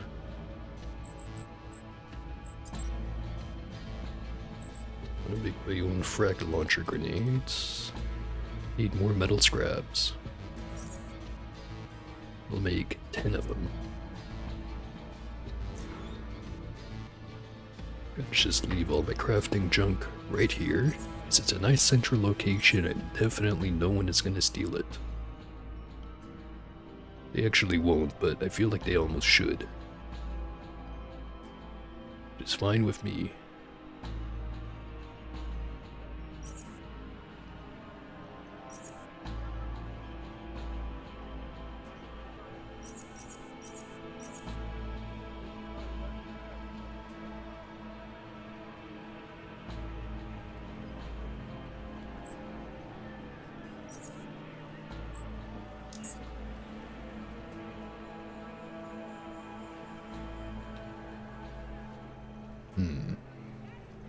Hold on to the grenade components. No, just in case. As you move closer to the woman, who appears to be in her late 30s or early 40s, you notice she's holding a scalpel in front of her face, studying it with great concentration. She turns it around and observes it from every angle, occasionally touching the blade with her thin fingers and smiling. You wait quietly, but you get no acknowledgement. It appears that this object mesmerizes her so much that she is unaware of you even being there. Hey, I'd like to talk to a doctor. She snaps out of her focused state and turns to you.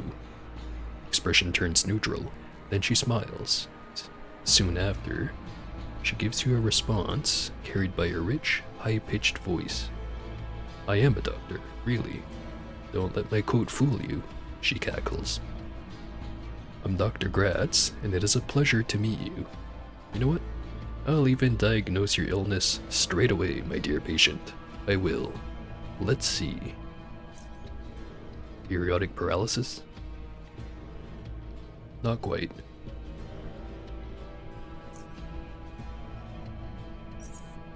Sell some of this stuff. No meds to sell. No meds to buy. Well, maybe some more antidotes. Can't afford it. Oh well.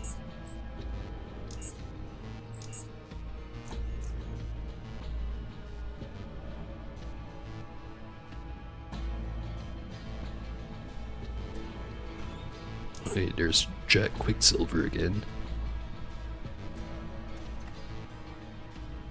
A train log.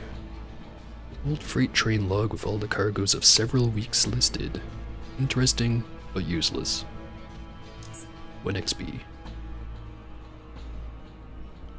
Got alphabet over here. Before you stands a man dressed as a junkyard. Large rucksack out of which metal pipes, fishing rods, and gun barrels stick out. Patch pockets full of forks, screwdrivers, and used flares. Stained rat-hound skin bags dangling from his belt, pulling on it as if they were full of lead-filled bowling balls. All these things combined must weigh twice as much as him, you feel, and it forces you to simply stand in awe at the durability of this man's legs and back. Then, he speaks through his mask. Excuse me, sir, but how would you like to buy these wonderful animal organs and leathers? Or these chrome-plated quad handles? I, a well-known scavenger that goes by the name Alphabet, have so many unique and exciting trinkets to sell and only need a buyer. Show me the junk. Sure is a lot of organs. Even has a human brain. Well preserved. Don't need none of that.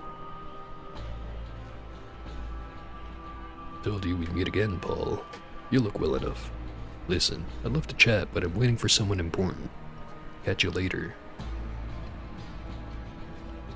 Let's not disturb the man.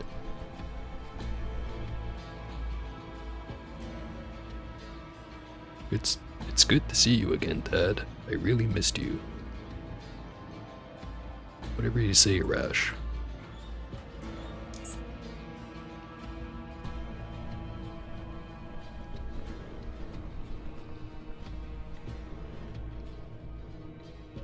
Don't have any food to sell to the bar.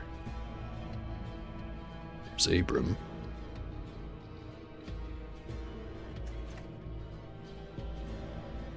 Some more plans. Some more bottles. Doors that I probably shouldn't open. A door that I think I can't open. Yep, can't.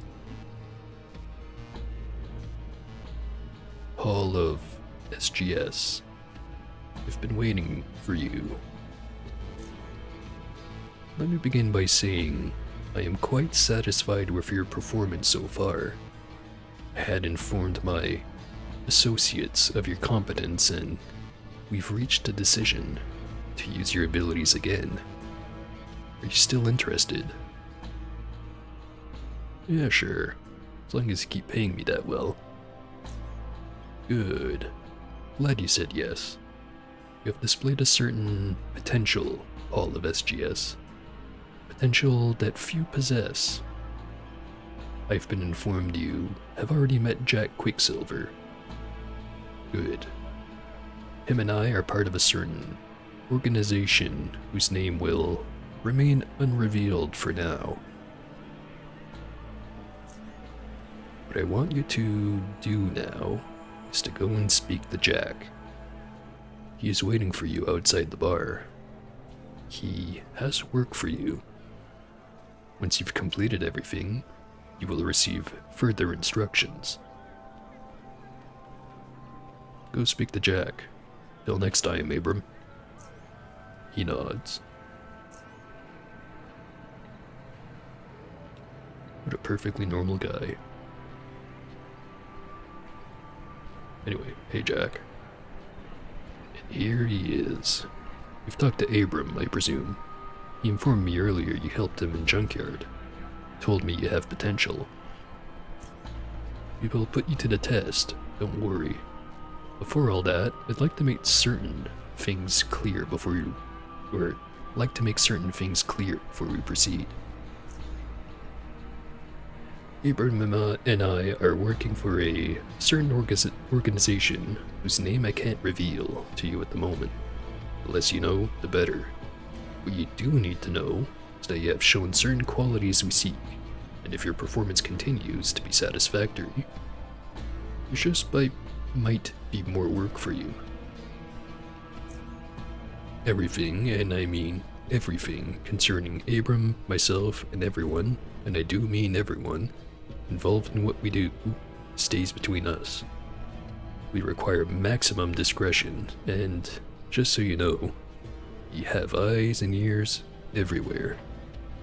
You get it, don't you? I'm getting tired of talking, so listen up. I'll be brief. I have 3 assignments for you at the moment. You can do them in any order you like. Do know that 2 of them will require some traveling. First, I want you to go to Foundry and find our cell there. Once you do, you will be asked, who goes there? To which you reply with, the neophyte. Once you're in, talk to Everard. He'll tell you what needs to be done. Got it. What's the second assignment? Second, I want you to go to SGS. That's right. Find a man called Lennox Pierce. He is in need of our services, so be polite and represent us well. And the third assignment? The third one is here, in Core City. A man called Ohad Sangder is waiting for you down at the Core City train station. He also needs some help with a certain issue. Go now. Let's not keep people waiting. We'll be paid upon assignment completion. If you have any more questions or want to trade, I'll be right here, enjoying my drink. I do want to trade.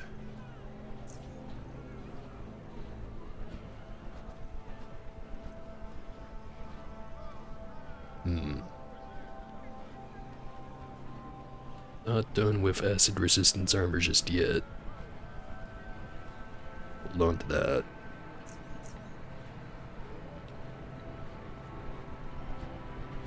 Now I have the rest of the city to go explore. A bit rougher up here, so how about I start with the main level?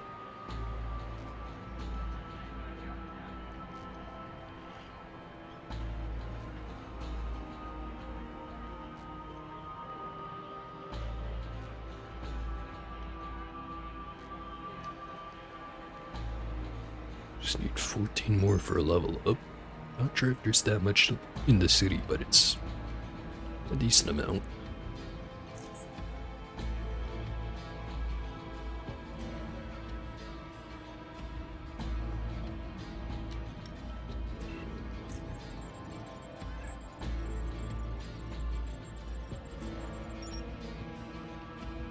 Free shotgun food.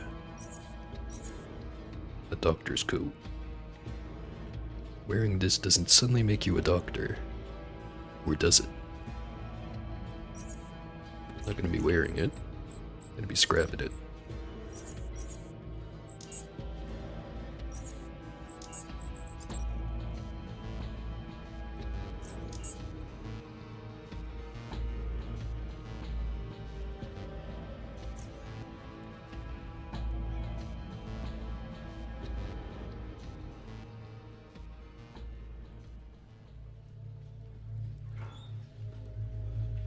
Arena Now broadcasting schedule. It's an outdated schedule for the Arena Now broadcasting channel. 1 point.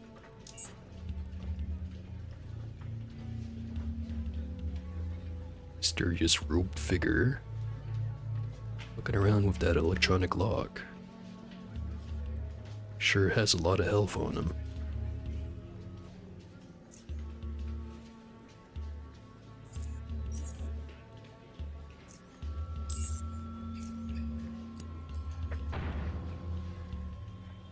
Oopsie doodle.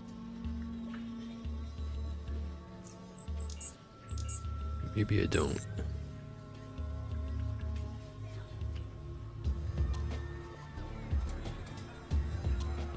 Hello there, blanket. Kill him. Tear his heart out. He's pretty focused on that TV screen right there.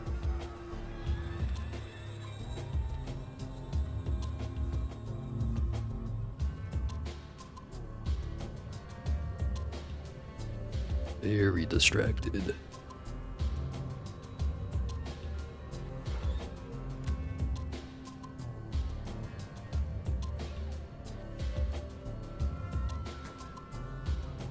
Don't mind me.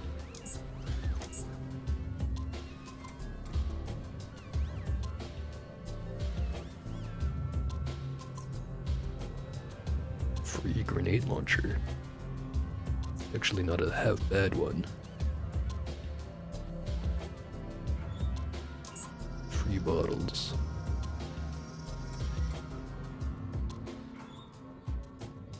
Rat head amulet. Some people believe that wearing this will give you the tenacity to survive in harsh environments where the food is scarce. 1 point.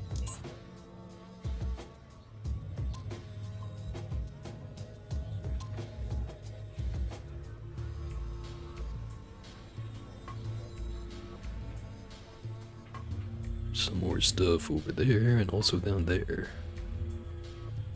Start with the down there part.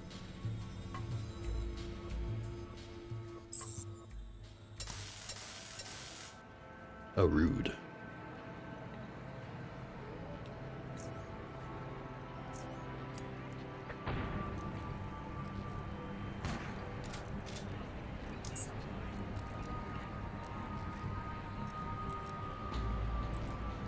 He'll be back.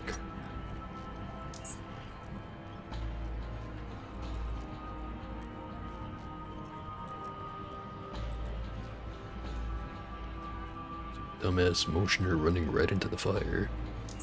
Not my problem.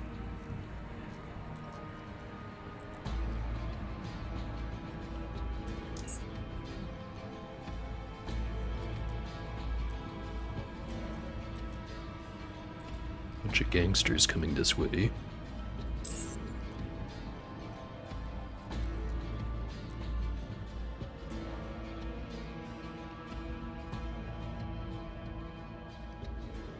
You seem unsure on what to do, so they're just gonna leave. Where'd that mugger go? Ah, there he is. Chase me over here.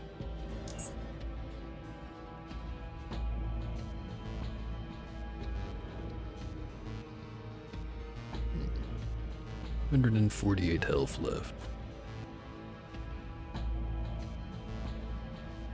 Let's get a bit closer.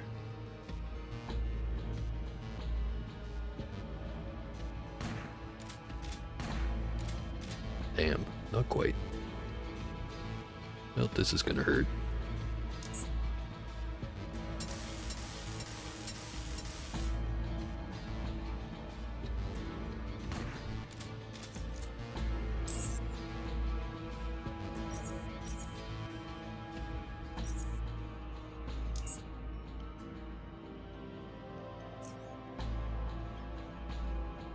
I should probably take my armor off before using health hypos, as it is boosting my health amount. The hypos heal by flat amounts too, not percentages.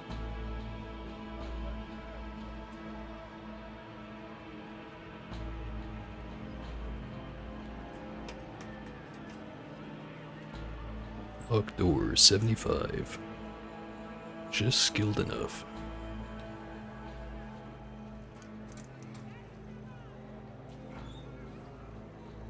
Free electric lantern.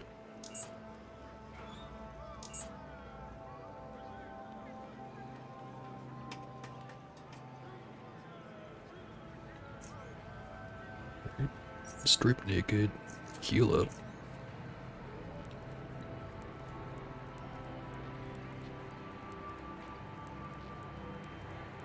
And get dressed again.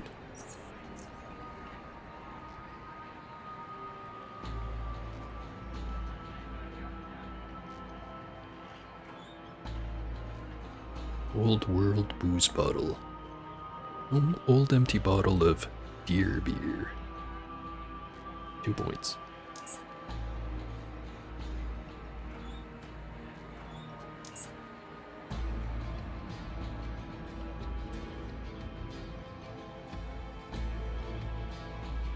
I remember right, if you have enough perception you can find a thingamading there, but I'm not perceptive. It's like you need 10 or something. I think. Could be 9. Secret garbage. There is a locked door with stuff behind it.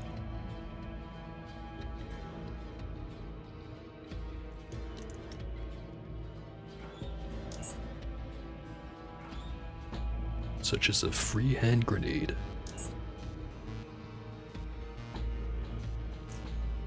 The low price of 1 lockpick may as well be free.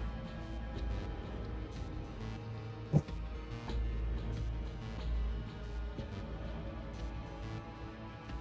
then down here, for now.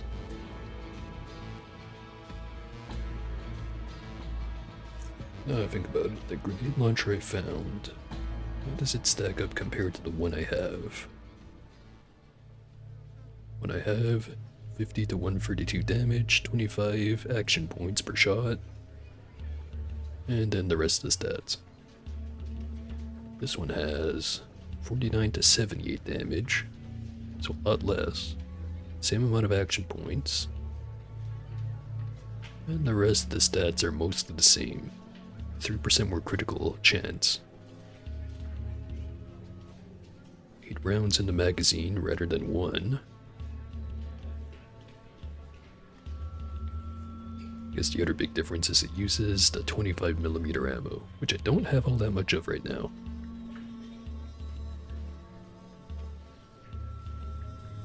Might just sell it. I don't know yet.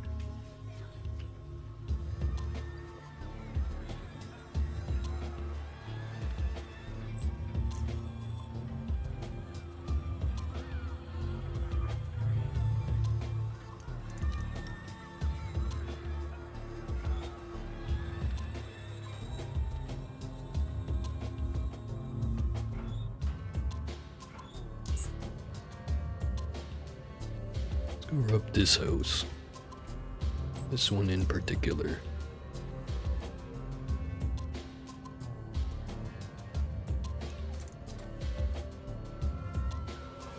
Trapdoor underneath the bed.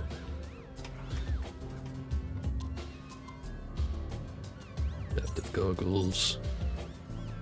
Some electronic parts. And another free frag grenade. They're really starting to add up. Let me just equip the good grenades for no reason in particular. Load up on these shells. Quick save.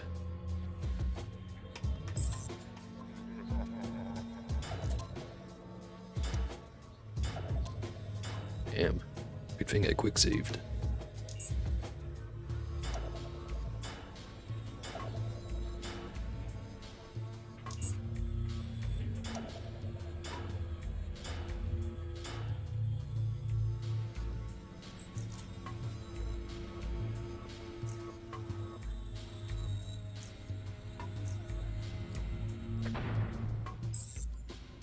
Well, have better luck next time. Or maybe I won't.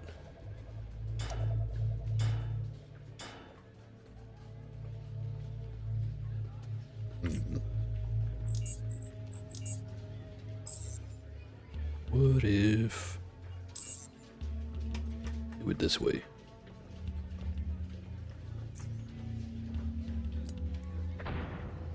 And I still hit myself.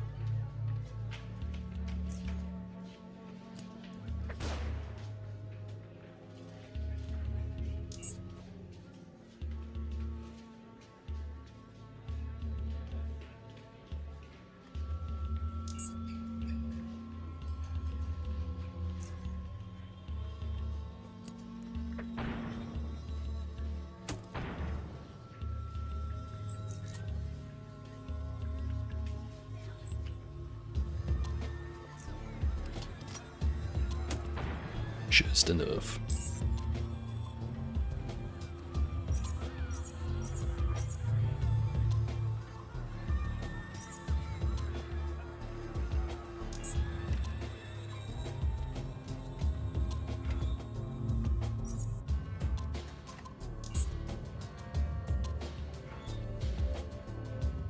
And mini Izu.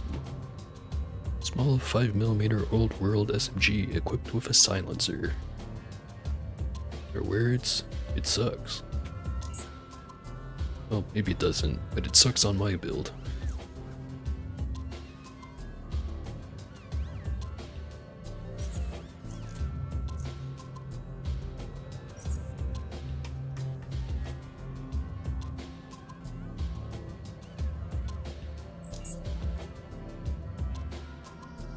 Hearing just a little bit too much.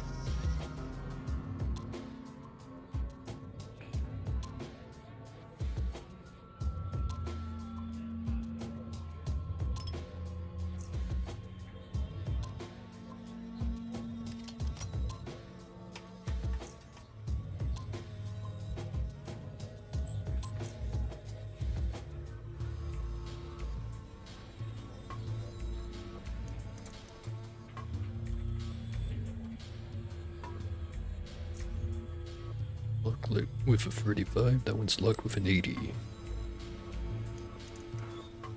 Nothing in the first one.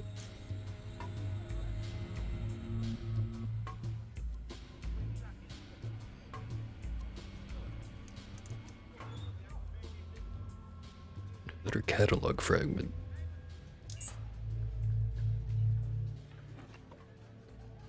Bunch of coins.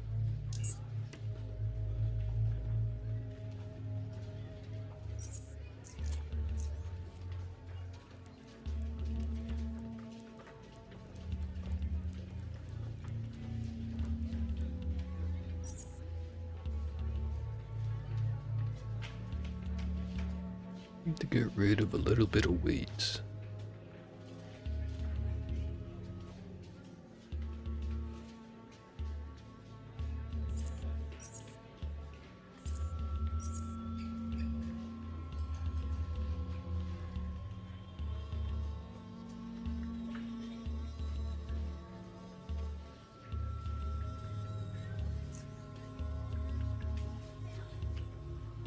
Probably should have dropped off the launcher grenade cases, but while I have them.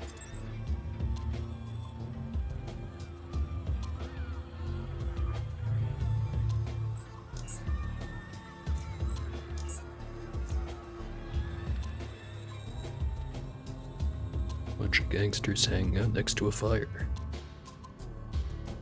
Let's warm them up.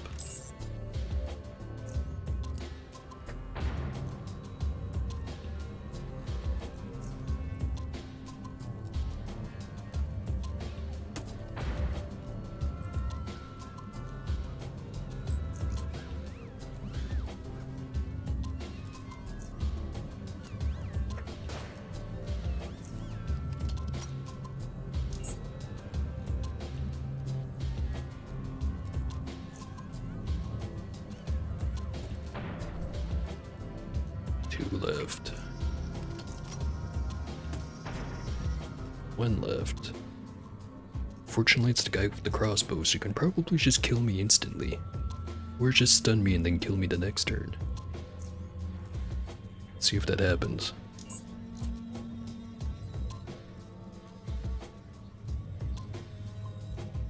Hasn't happened yet.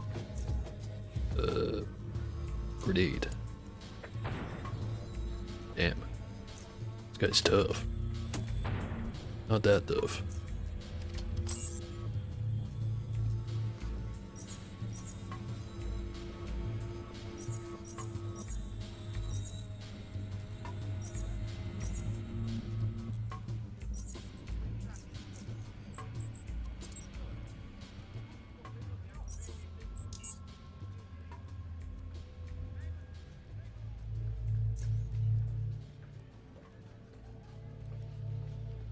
Gonna fix up some stuff so that it's worth more when I get to selling it.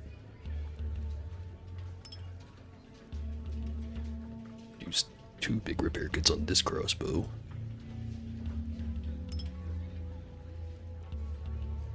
Still worth basically nothing compared to this grenade launcher.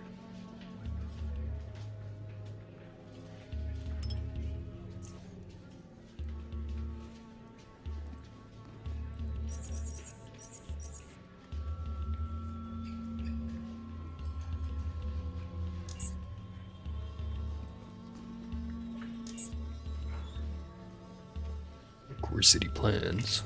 Point. Just missing another 8.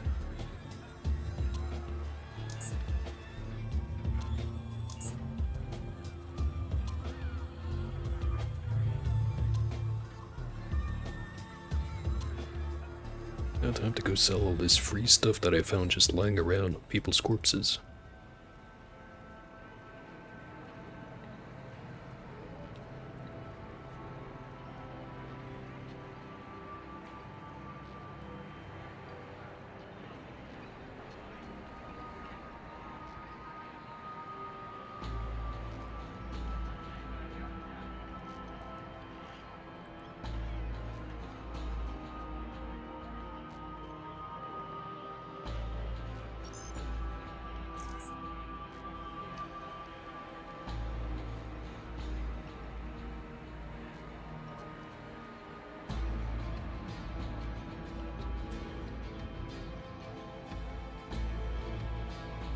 Still have the rest of this mid-level to do. There's the upper levels has a few things, but mostly just a bunch of reading.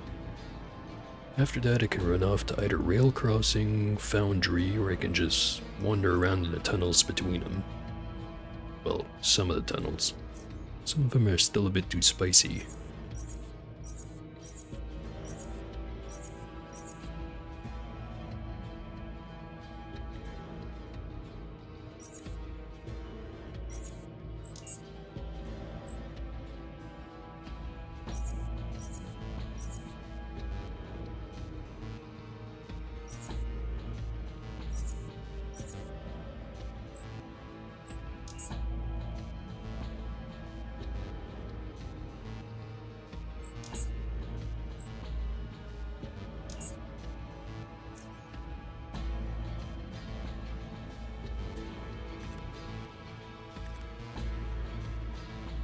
Fix up this knife.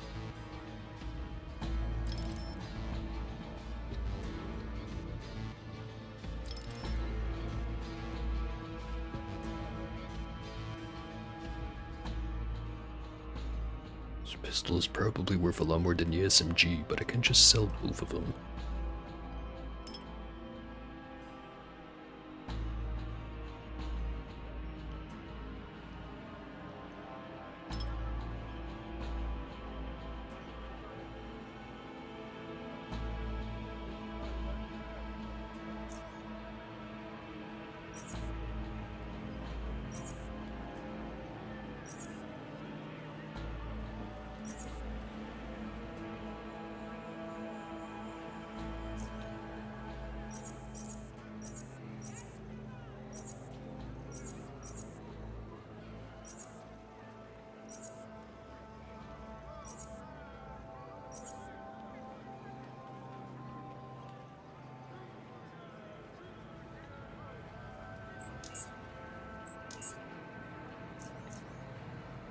Building the money back up.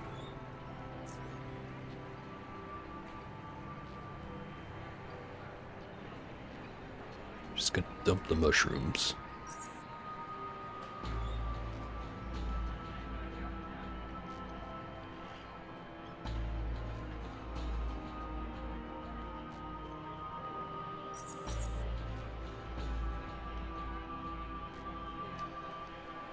I wonder if Jack wants to buy anything.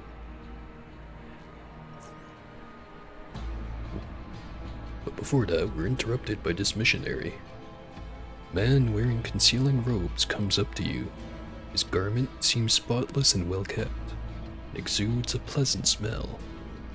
Then places his hand on his chest, making his long, clean nails visible. After taking a small bow, starts speaking with a pacific, balmy voice. Short is evolution, traveler. I can see you are busy, so I won't take too much of your time. My brothers and sisters and I are members of the Institute of Chort, an institution which studies and celebrates a magnificent being called Chort, as you may have already guessed. His voice reveals more and more excitement as he speaks further. Why, it is hold on, got that wrong. Why is it magnificent, you wonder? Well, it is a primordial creature that has the ability to regenerate itself and adapt to new environments with each regenerative cycle, and can technically tailor itself to survive in any environment, potentially living forever. I know it sounds impossible to you, but it is true. At this very moment, we are trying to utilize that remarkable ability, direct the human evolution to a point where we too can walk the surface and leave this constricting underground world. To quote our founder, Aiden, we can and we must. I won't take even one more second of your time. If you find what I told you fascinating, which I hope you do, brother, you can seek Minister Percival on the upper level of Core City, just next to the JKK headquarters, and listen to his lecture on Chortism. It explains their ideology in greater detail. Thank you, and Chort guide you. So that was a lie when you said it was going to take 1 second more.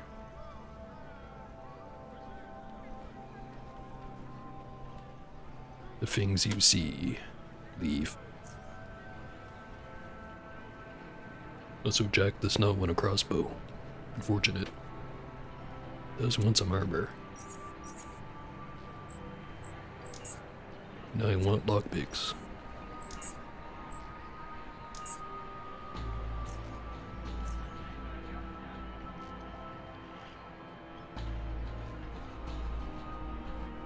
Alright. Now explore the mid-level. Here's where John lives.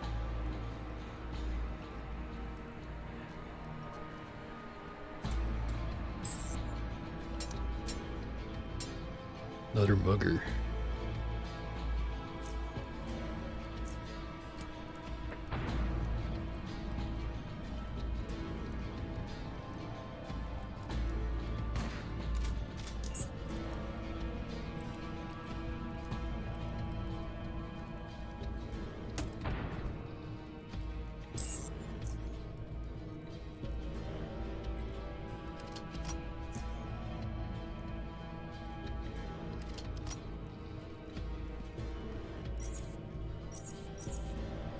He had a train log on him.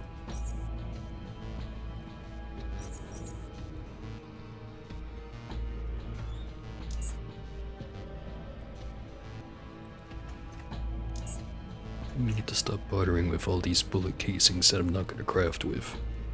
They're worth effectively nothing.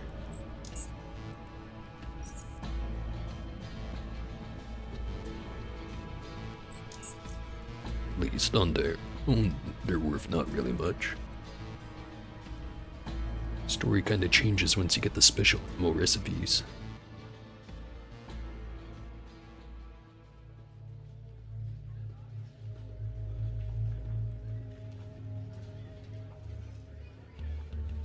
Agility 5 to climb up there.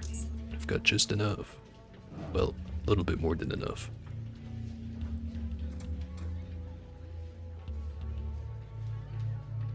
Coat rack, mannequin, coat rack, pair of goggles on a mannequin.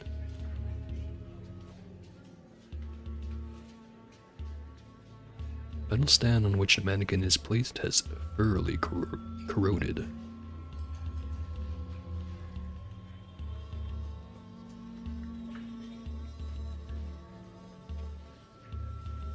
Antenna. Highly sophisticated radio receiver.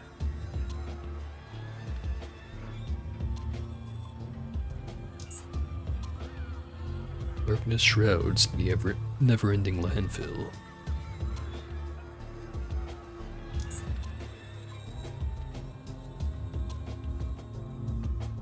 Loud noise plays through his earbuds. Can hear an unorthodox beat and observe his head follow the rhythm in sync. Sound resembles explosions and gunshots. Eventually he notices you. Here comes the best part. Sound slowly fades out as the track presumably ends. Ah. Hello, what can I do you for? Interesting place you have here. Oh, yeah? You know what's also cool? Putting in some coin into my pocket. Buying stuff rather than just gearing around. Friendly today, aren't we? His gaze meets yours for a few seconds. After that, he utters a few inaudible words to himself. Buy or leave. Buy I will. Some high quality boot springs right here. I'll buy the nicest one.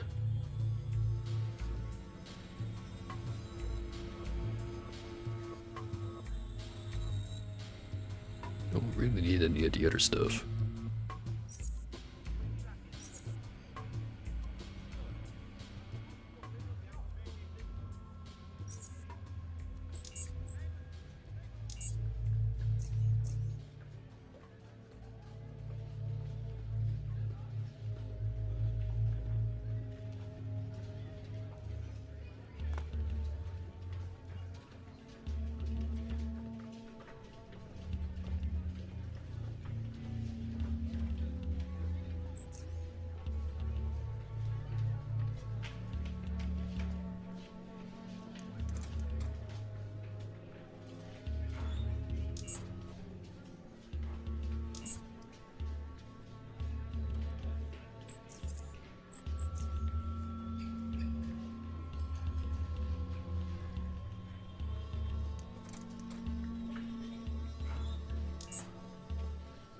And everyone around here is poor. It's barely worth the lockpicks.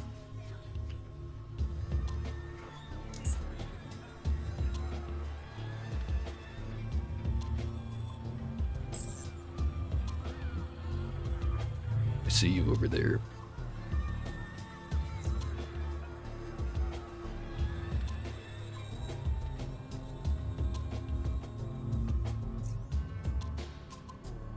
Sure hope this actually works. It does. Hooray.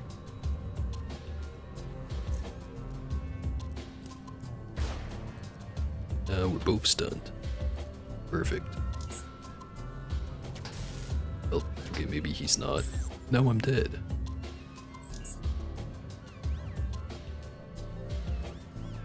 It's not gonna happen like that twice.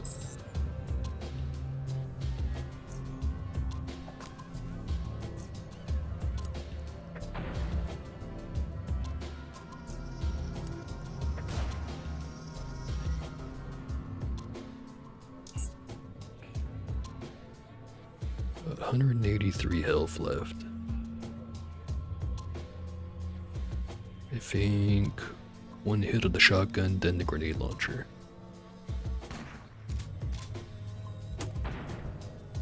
Yep.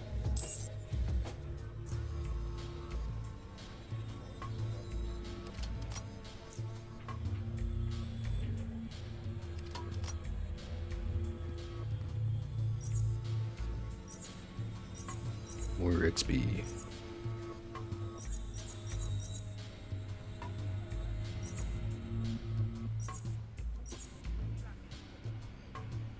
See what's up here. Guy called Ditch. And a pig called Oinko.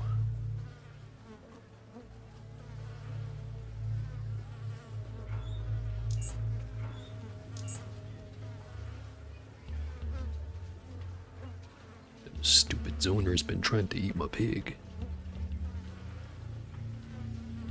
Oinko is my only friend. There ain't no one like him. Oinko, oink. Oh, there you are. Don't you scare me like that.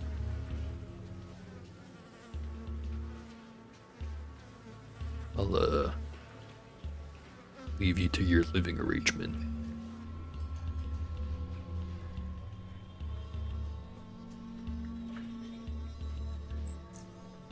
I said it was barely worth it, but it is still worth it.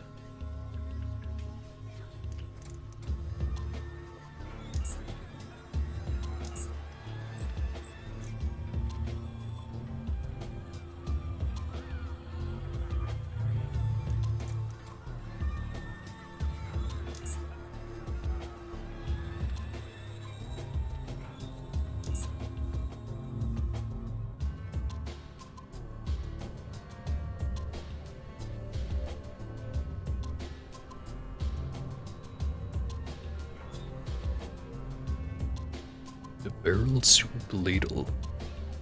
Plain ladle connected to a long pipe. Has to be long enough so that zoners can scrape the bottom of the barrel.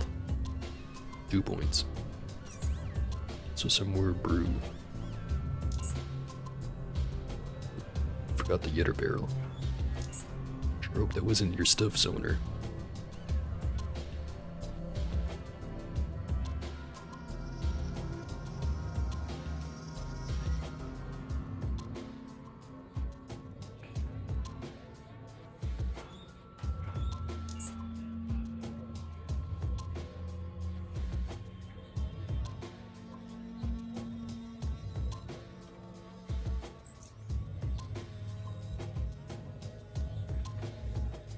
Breaking into everyone's house today.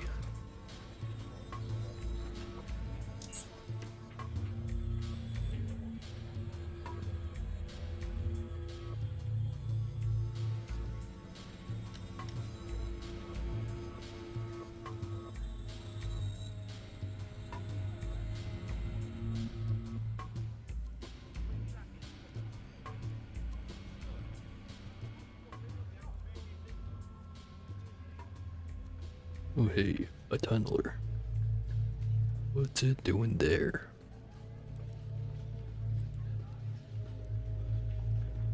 Scavenged by gangsters, I'm guessing. An armed, ripped man performs a reverse nod the moment he sees you, after which he lets out a disgusting gargling sound before spitting something yellowish brown on the ground. An instant later, he spits again, hitting the exact same spot before uttering his words with a loud voice that is as rough as his manners. Yo, pipe worker, this here ain't a place for the likes of you. Drop off out of here, or you is gonna end up in barrel soup. Yeah, I'm going.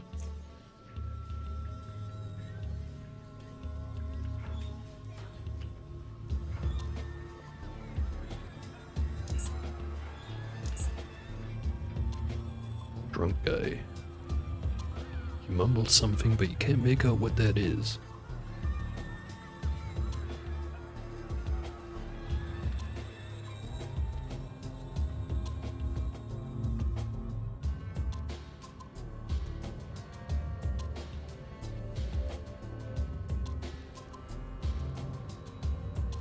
Gangsters over there.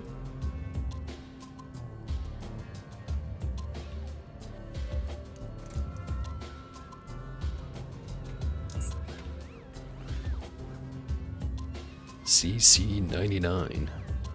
Hefty old world 9mm handgun.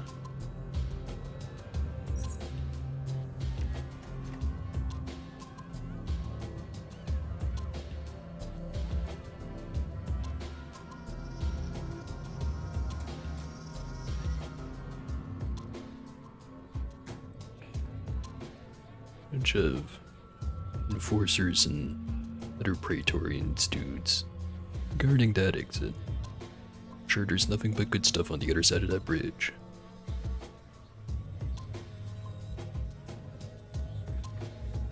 I'm just missing the upper levels.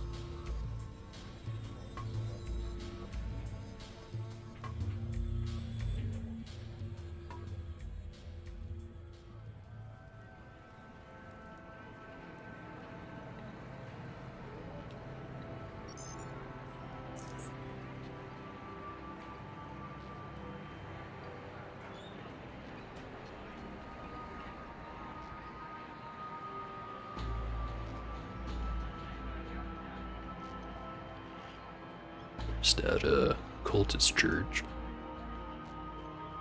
Dude called Rick.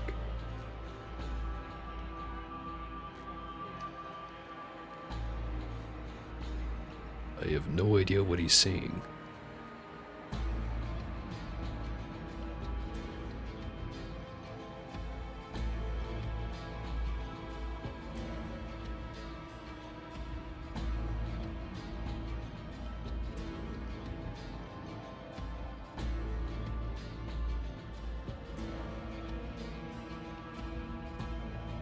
I can understand some of it.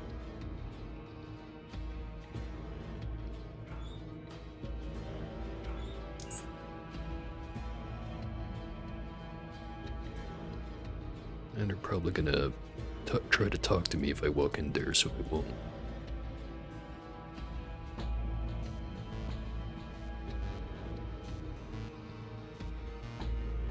Just need 3 more points for another level up.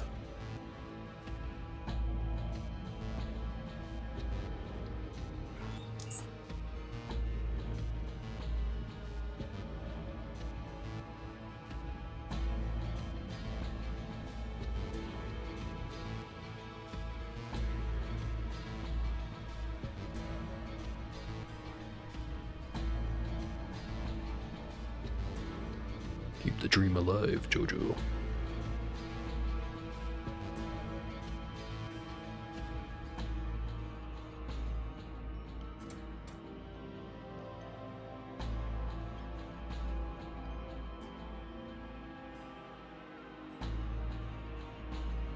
Can't rob that place.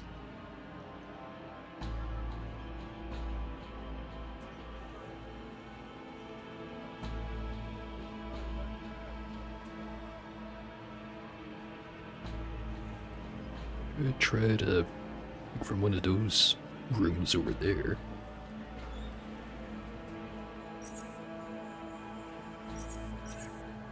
I didn't find one of those before. Train driver manual. Driver's manual for the C2X train engine. Probably the only remaining functional train of the lower Underrail. A bunch of lockers over there. Won't mind me.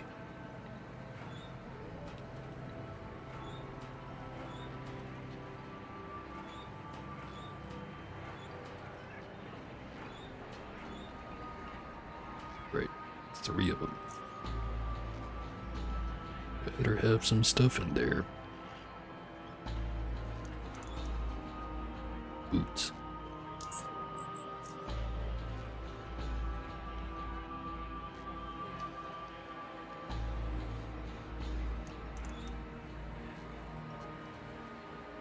Battery. And the last one. Patching kit and an old robe.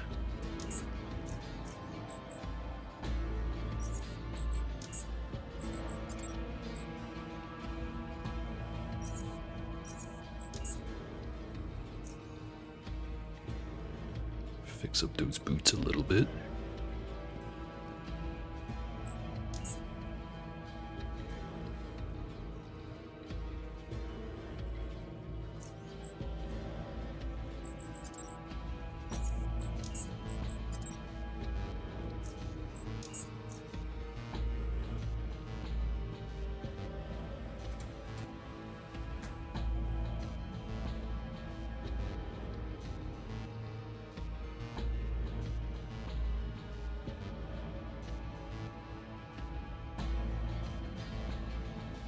Free beer.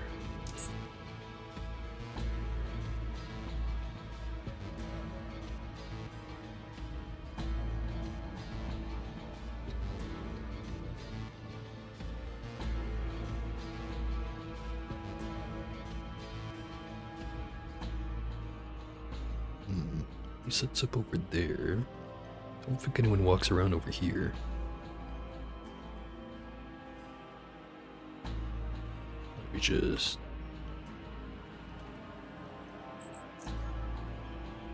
have a peek.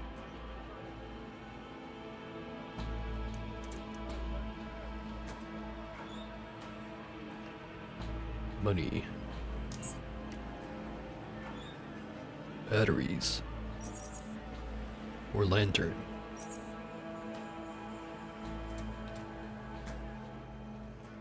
How about this one?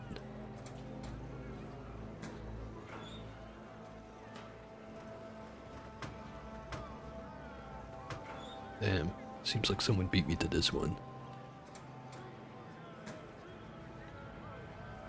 Letters are within view distance, better than this one.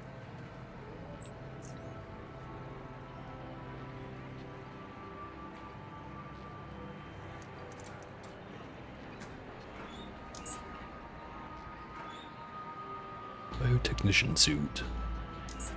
Combine that with the gas mask and I can find all the toxic sludge that I want.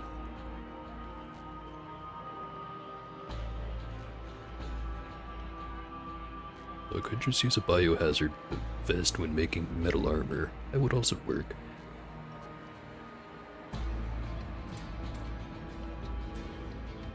Eve.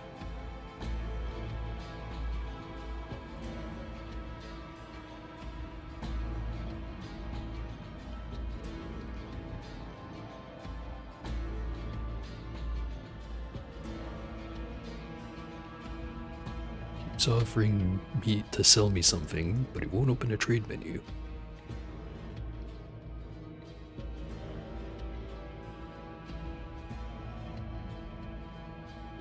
Don't even have the arena in here.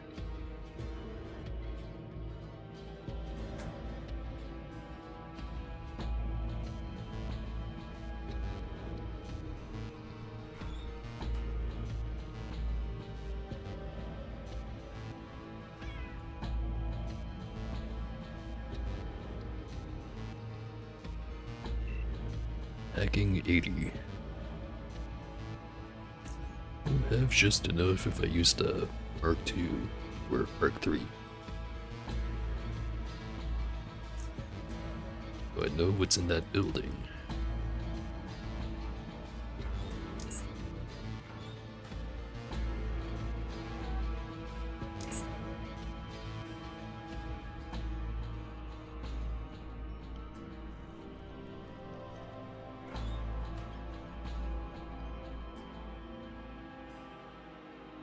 That's the upper levels, partially done.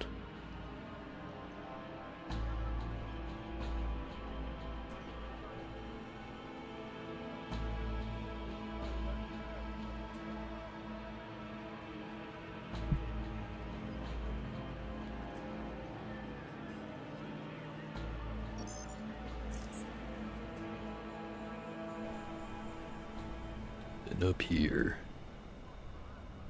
The last few points I'm looking for somewhere.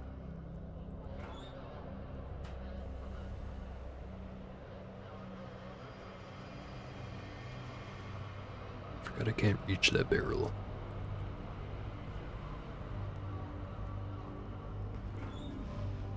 Free food.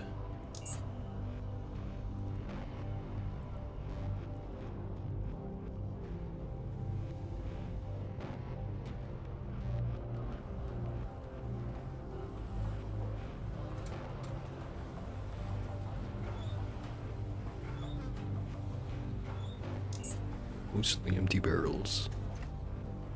Mark III lockpick. This big pile of junk offers nothing other than an awful reek. Flies, on the other hand, must think otherwise. Conspicuous but unimportant.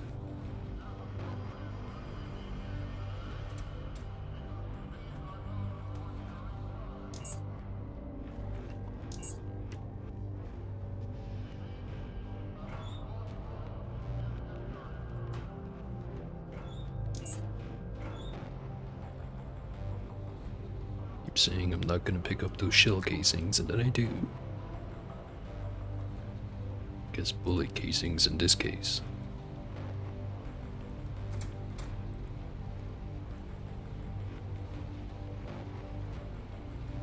Damn, it's blocking the way. Can't get the barrel. Looks like I was wrong about this place. There is no XP.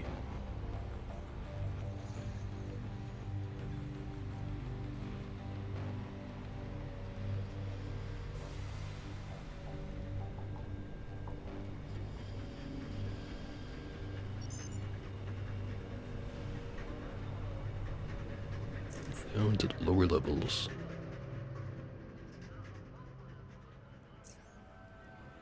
I think I know which way I want to go.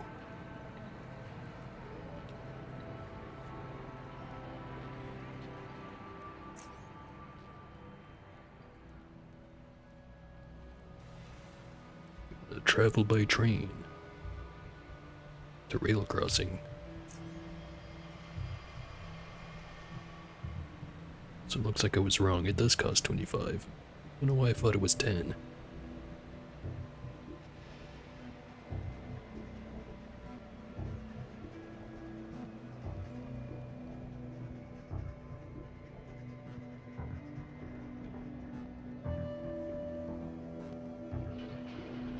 Not sure if I'm going the right way.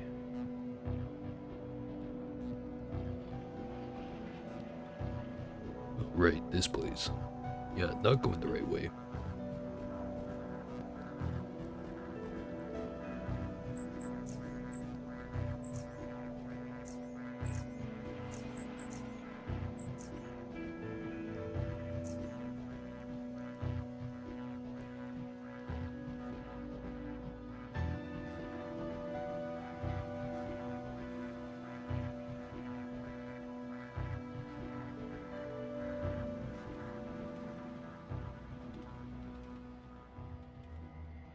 You're at rail crossing.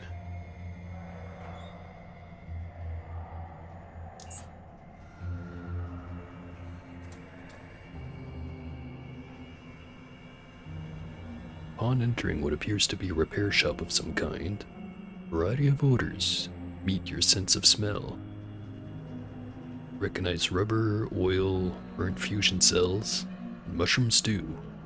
More precisely, you identify it to be stew made from the so-called mushroom or swine shrooms, named appropriately since they smell much like pork when cooked. The man behind the counter sits, leaned into his flimsy chair, voraciously scooping what's left of the stuff from his bowl, his feet resting on the counter. After finishing, he sets the bowl aside, wipes his mouth with his sleeve, gets up from his chair, and leans against the counter. Howdy, I'm Travis, the mechanic. His tongue passes over his teeth to clean residue food. What you need? I need stuff to trade.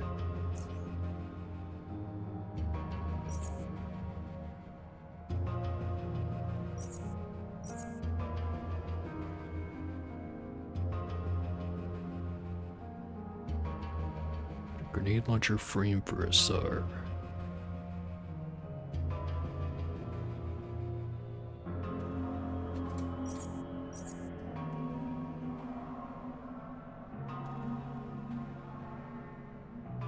Buy some more lockpicks.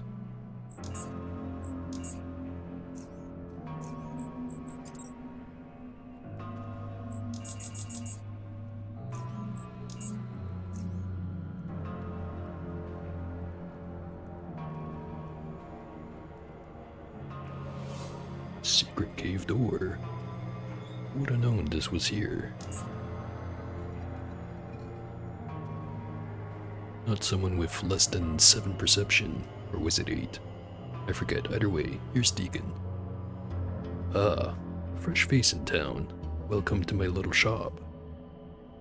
What is this place?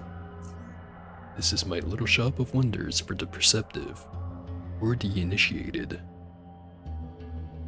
What do you mean by initiated? That is not for you to know, it seems. Show me your goods.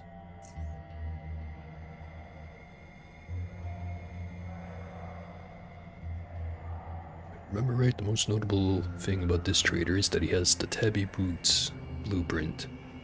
But I already have those.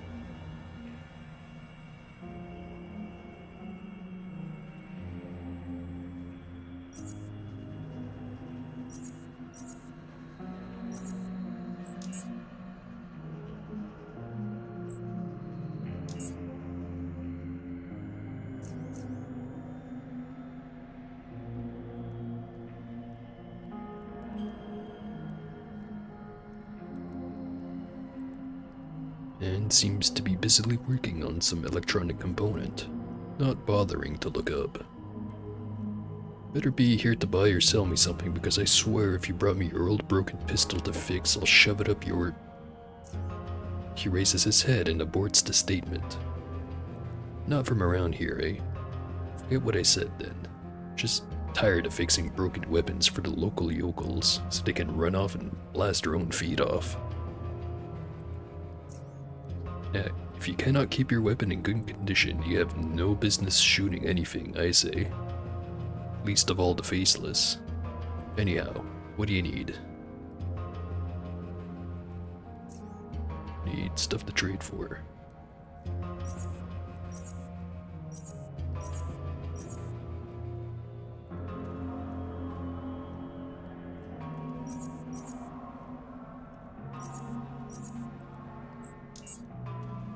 Maybe I should sell some batteries.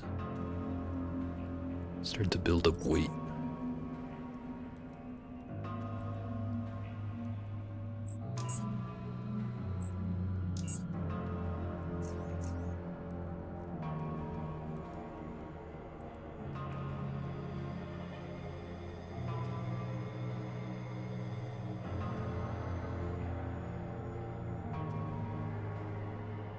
Bunch of doors being overlooked by a simple commoner. A power box.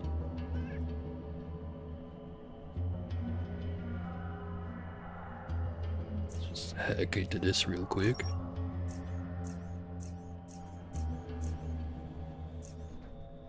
Oh hey, a big pile of old world money.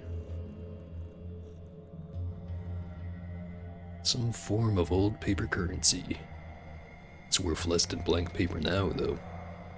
Gets 2 points. It's enough to get me a level up. I did originally plan to keep pumping strength up to 9 so I could use the tungsten armor, but there's one important thing I forgot. That requires dexterity 7.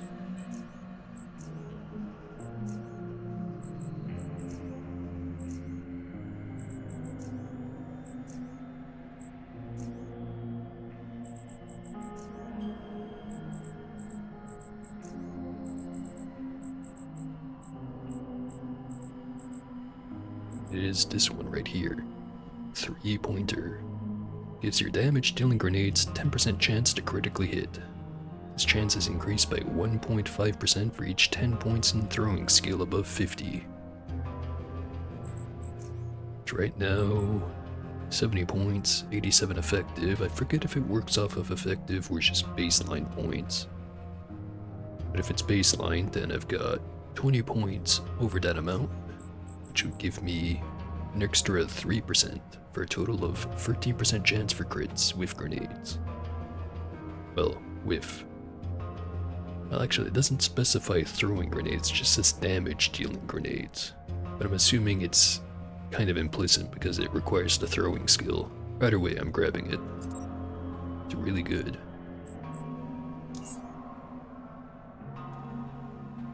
On that note, well, I'm sure some people would like to see some combat with the new stuff. I think I'm gonna leave it there for the day.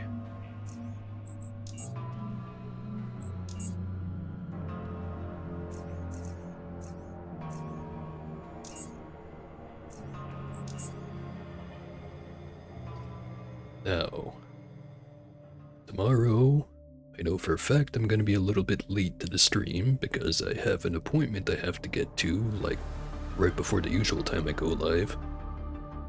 But I'm still going to try to play something tomorrow. Like, before I usually go run off and make food. Second stream will go on as usual. Which, the second stream is probably just gonna be some more Underrail.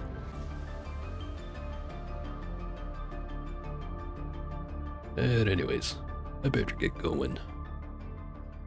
Thank you for watching, and see ya.